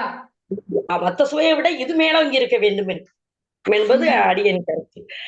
டாக்டர் சித்தா டாக்டர் சிவராமனுடைய சொற்பொழிவை கேட்டால் நாம் எவ்வாறு உணவு உட்கொள்ள வேண்டும். நம்ம கொரோனா பீரியட்ல மறுபடியும் நம்ம என்ன பண்ணிட்டோம், திரும்பி வரகு சாப்பிட ஆரம்பிச்சிட்டோம், சுக்குமல்லி காபி குடிக்க ஆரம்பிச்சிட்டோம், இஞ்சி சாறு எடுத்து குடிக்க ஆரம்பிச்சிட்டோம், அது என்னது அப்போ ஒரு கபசர குடிநீர் குடிக்க ஆரம்பிச்சிட்டோம். இப்பயும் நம் வீட்டுல அனைவரும் இஞ்சி இல்லாமல் டீ குடிக்க மாட்டோம். அந்த அளவுக்கு என்ன பண்ணிருச்சு, கொரோனா என்ற வியாதி நம்மை மறுபடியும் வரகு சாப்பிட வைத்து விட்டது. சிறுதானியங்களை நாம் எடுத்துக்கொள்கிறோம் உணவில். அனைவரும் அளவோடு உண்டு நீண்ட நாள் வாழ வாழ்த்துகிறேன். ஓகே, அதாவது மிக சிறப்பு. அதாவது மீண்டும் விரும்பும் சக்தீஸ்வரி சொன்னாங்க இல்லையா, அதாவது கல்யாண வீட்டுக்கு போனாலும் சரி, நம்ம வீட்டுல இருந்தாலும் சரி, அளவோட உண்ணுங்க. நம்ம பழங்காலத்துல முன்னோர்கள் சொன்னாரு, ஒரு மனிதனுக்கு 3 கவளங்கள் போதும். 3 கவளங்கள் என்பது ஒரு நம்ம விரல்கள் இருக்கு, 5 விரல்கள், 5 விரல்கள் கொண்டு 3 இவ்வளவுதான் அளவு, இவ்வளவுதான். இது எவ்வளவு கொள்ளல பிடிக்குமோ அதான் ஒரு கவளம். அப்ப 3 கவளம் நம்ம சரீரத்துக்கு போதுமானது. இதை விட்டு அதீதமாக சுவைக்காக நாவிற்கு அடிமையாகி பல்வேறு சுவையான விருந்து நிறைய நாள்தோறும், இன்றைய சூழல்ல நாள்தோறும் ஒரு கல்யாணம், இன்றைக்கு 3 கல்யாணம், 4 கல்யாணம், 5 வீடு, இப்படி நிறைய ஒவ்வொரு வீட்டிலும் போனா அளவுக்கு அதிகமாக உண்ணுவது என்பது உடலுக்கு உபாதை விளைவிக்கும், அது வேண்டாம் என்று நம்ம ஔவை சொல்லியிருக்கிறார். அதனால் பின் விளைவுகள் நிறைய இன்றைக்கு நாம் சந்தித்துக் கொண்டு இருக்கிறோம். அதை முன்னாடியே சொல்லிட்டார் ஔவை. மிக சிறப்பாக சக்திஸ்வரி அவர்கள் சொன்னார்கள். அவருக்கு நன்றி, வாழ்த்துக்கள். இன்று நம் பேச்சாளர் 5 பேர்கள் பேசுகிறார்கள். ஔவை கொடுத்த அந்த தாரக மந்திரத்தை தலைப்பாக எடுத்துக்கொண்டு நடைமுறை சூழலோடு பின்னால் வருவதை முன்னாடியே சொன்ன நம்ம ஔவையின் அற்புதமான ஒரு மாமந்திரம், இந்த பொக்கிஷத்தை மிக தெளிவாக அனைவரும் சிந்திக்கும் வகையில இன்றைக்கு சொல்லியிருக்கிறார். வித்தை விரும்பு. அந்த வித்தை விரும்புனா அனைவரும் ஒவ்வொருவரின் வித்தைக்கும் அதை அவரவருக்கு தெரிந்த வித்தையை ஒத்துழைப்பு கொடுக்க வேண்டும், விரும்ப வேண்டும், அந்த கலையை மதிக்க வேண்டும். அது எந்த கலையாக இருந்தாலும் பரவாயில்லை என்று ஔவை சொன்னதை இங்க சுட்டி காட்டியிருக்கிறார். அடுத்து ராஜேஸ்வரி அவர்கள் சொன்னார்கள், வைகரையில் துயில் எழ வேண்டும், காலையில அதிகாலையில எழுந்திருக்க வேண்டும், அதனால் பல்வேறு பயன்கள் விளையும் என்று சொன்னார். அடுத்து சுபா அவர்கள் சொன்னார், சேரிட மருந்து சேர். நல்ல தொழிலாளர்கள் வைத்துக் கொள்ளுங்கள், நல்ல நட்புகளை வைத்துக் கொள்ளுங்கள். பெண்கள் பள்ளியில படிக்கும் பொழுது அங்கேயும் நல்ல நட்புகளை தேர்ந்தெடுத்துக் கொள்ளுங்கள், சான்றோர்களை தேர்ந்தெடுத்துக் கொள்ளுங்கள். அனைத்து பண்பிலும் ஒழுக்கத்தில் சிறந்தவர்களாக, அனைத்து பண்பிலும் கல்வி, அறிவு, கேள்வி, ஒழுக்கம் அனைத்திலும் சிறந்தவர்களை உங்களது அருகில் வைத்துக் கொள்ளுங்கள். அப்படி யாராவது ஒருவர் இருந்தால் அவர்களை விட்டு விலகி விடுங்கள் என்று அந்த சேரிடம் அறிந்த சேர் என்ற தலைப்பில் சுபா அவர்கள் பேசினார்கள். அடுத்தபடியாக நமது கிருஷ்ணா அவர்கள் சொன்னார்கள், பூமி திருத்து உன், விவசாயத்திற்கு முக்கியத்துவம் கொடுக்க வேண்டும். வள்ளுவர் சொல்லியிருக்காரு, உழுதுண்டு வாழ்வாரே வாழ்வார், மற்றெல்லாம் தொழுதுண்டு பின் செல்பவர். இல்லையா? உலகத்துல எந்தெந்த உயர்ந்த பதவியில் இருந்தாலும் அந்த பதவியில் உள்ளவர்கள் அனைவருமே சாதாரண விவசாயிக்கு பின்னால் வருவதுதான். முதலில் இருப்பவர் யார், முதன்மை படிக்கட்டில் இருப்பவர் யார் என்று கேட்டால் விவசாயி. அந்த விவசாயிக்கு முக்கியத்துவம் கொடுக்க வேண்டும். அதைத்தான் நமது ஔவையார் அவர்கள் சொல்லியிருக்கார்கள் என்று சொன்னார். விவசாயத்தை போற்ற வேண்டும் என்று சொல்லியிருக்கிறார். நிறைய பேச்சாளராக மீதும் விரும்பேன் என்று தலைப்புல ஒவ்வொருவரும் நாம் ஒவ்வொரு நாளிலும் கடைபிடிக்க வேண்டியது ஆரோக்கியமான உணவு, சரிவிகித உணவு, சுவையான அனைத்து சுவையும் கலந்த உணவு, இயற்கை சார்ந்த உணவு நம்ம உண்ண வேண்டும். அதிகமாக மீதம் இருக்கிற உணவை உண்ண வேண்டாம். அதனால் பல்வேறு உடல் உபாதைகள் வரும், அதனால் குடும்பம் பாழாகும் என்று நிறைய கருத்துக்களை சொல்லிட்டார். இப்ப யதார்த்தமாக ஒரு நோய் வந்துவிட்டால் ஒருவன் ஒரு தனியார் ஆஸ்பத்திரிக்கோ இல்லைன்னா ஏதோ ஒரு மருத்துவமனைக்கு கொண்டு சேர்ந்தால் அவர்கள் குடும்பத்தில் அனைத்து பொருளாதாரமும் பின்னோக்கி தள்ளப்படுகிறது. இது நிச்சயமாக ஒரு ஆராய்ச்சியில் நான் படித்த ஒரு உண்மை. ஏன்னா தன் வாழ்நாள் முழுவதும் அவர் சிறுக சிறுக சிறுக சேர்த்த தொகை அனைத்தும் ஒரு பெரும் வியாதி வந்துவிட்டால் அந்த வியாதிக்கு முற்றிலும் செலவழித்த சூழல், அப்ப உழைப்பு எல்லாம் வீணாகி போகின்ற சூழல். அதற்கெல்லாம் காரணம் நமது வாழ்வு முறை. இதை சரியாக பின்பற்ற வேண்டும் என்பது நமது அவையின் அறிவுரையாக இருக்கிறது. ஒவ்வொருவரும் அவையின் அறிவுரையை பின்பற்றுவோம். நமது இல்லமும் உள்ளமும் தூய்மை அடைவோம். நமது நாடு அவையின் அறிவுரையை பின்பற்றும் ஒவ்வொருவருக்கும் நமது வீடு வளம் பெறும், நமது நாடு வளம் பெறும் என்று சொல்லி இந்த அருமையான வாய்ப்பளித்த அத்தனை தமிழ் சுவைஞர் பெருமக்களுக்கும் ஆகச்சிறந்த பேச்சாளர் பெருமக்களுக்கும் நன்றியும் வணக்கமும் வாழ்த்துக்களும் கூறி விடைபெறுகிறோம். நன்றி, வணக்கம். வாழ்க செந்தமிழ், வாழ்க நற்றமிழர், வாழ்க பாரத மணித்திருநாள். நன்றி.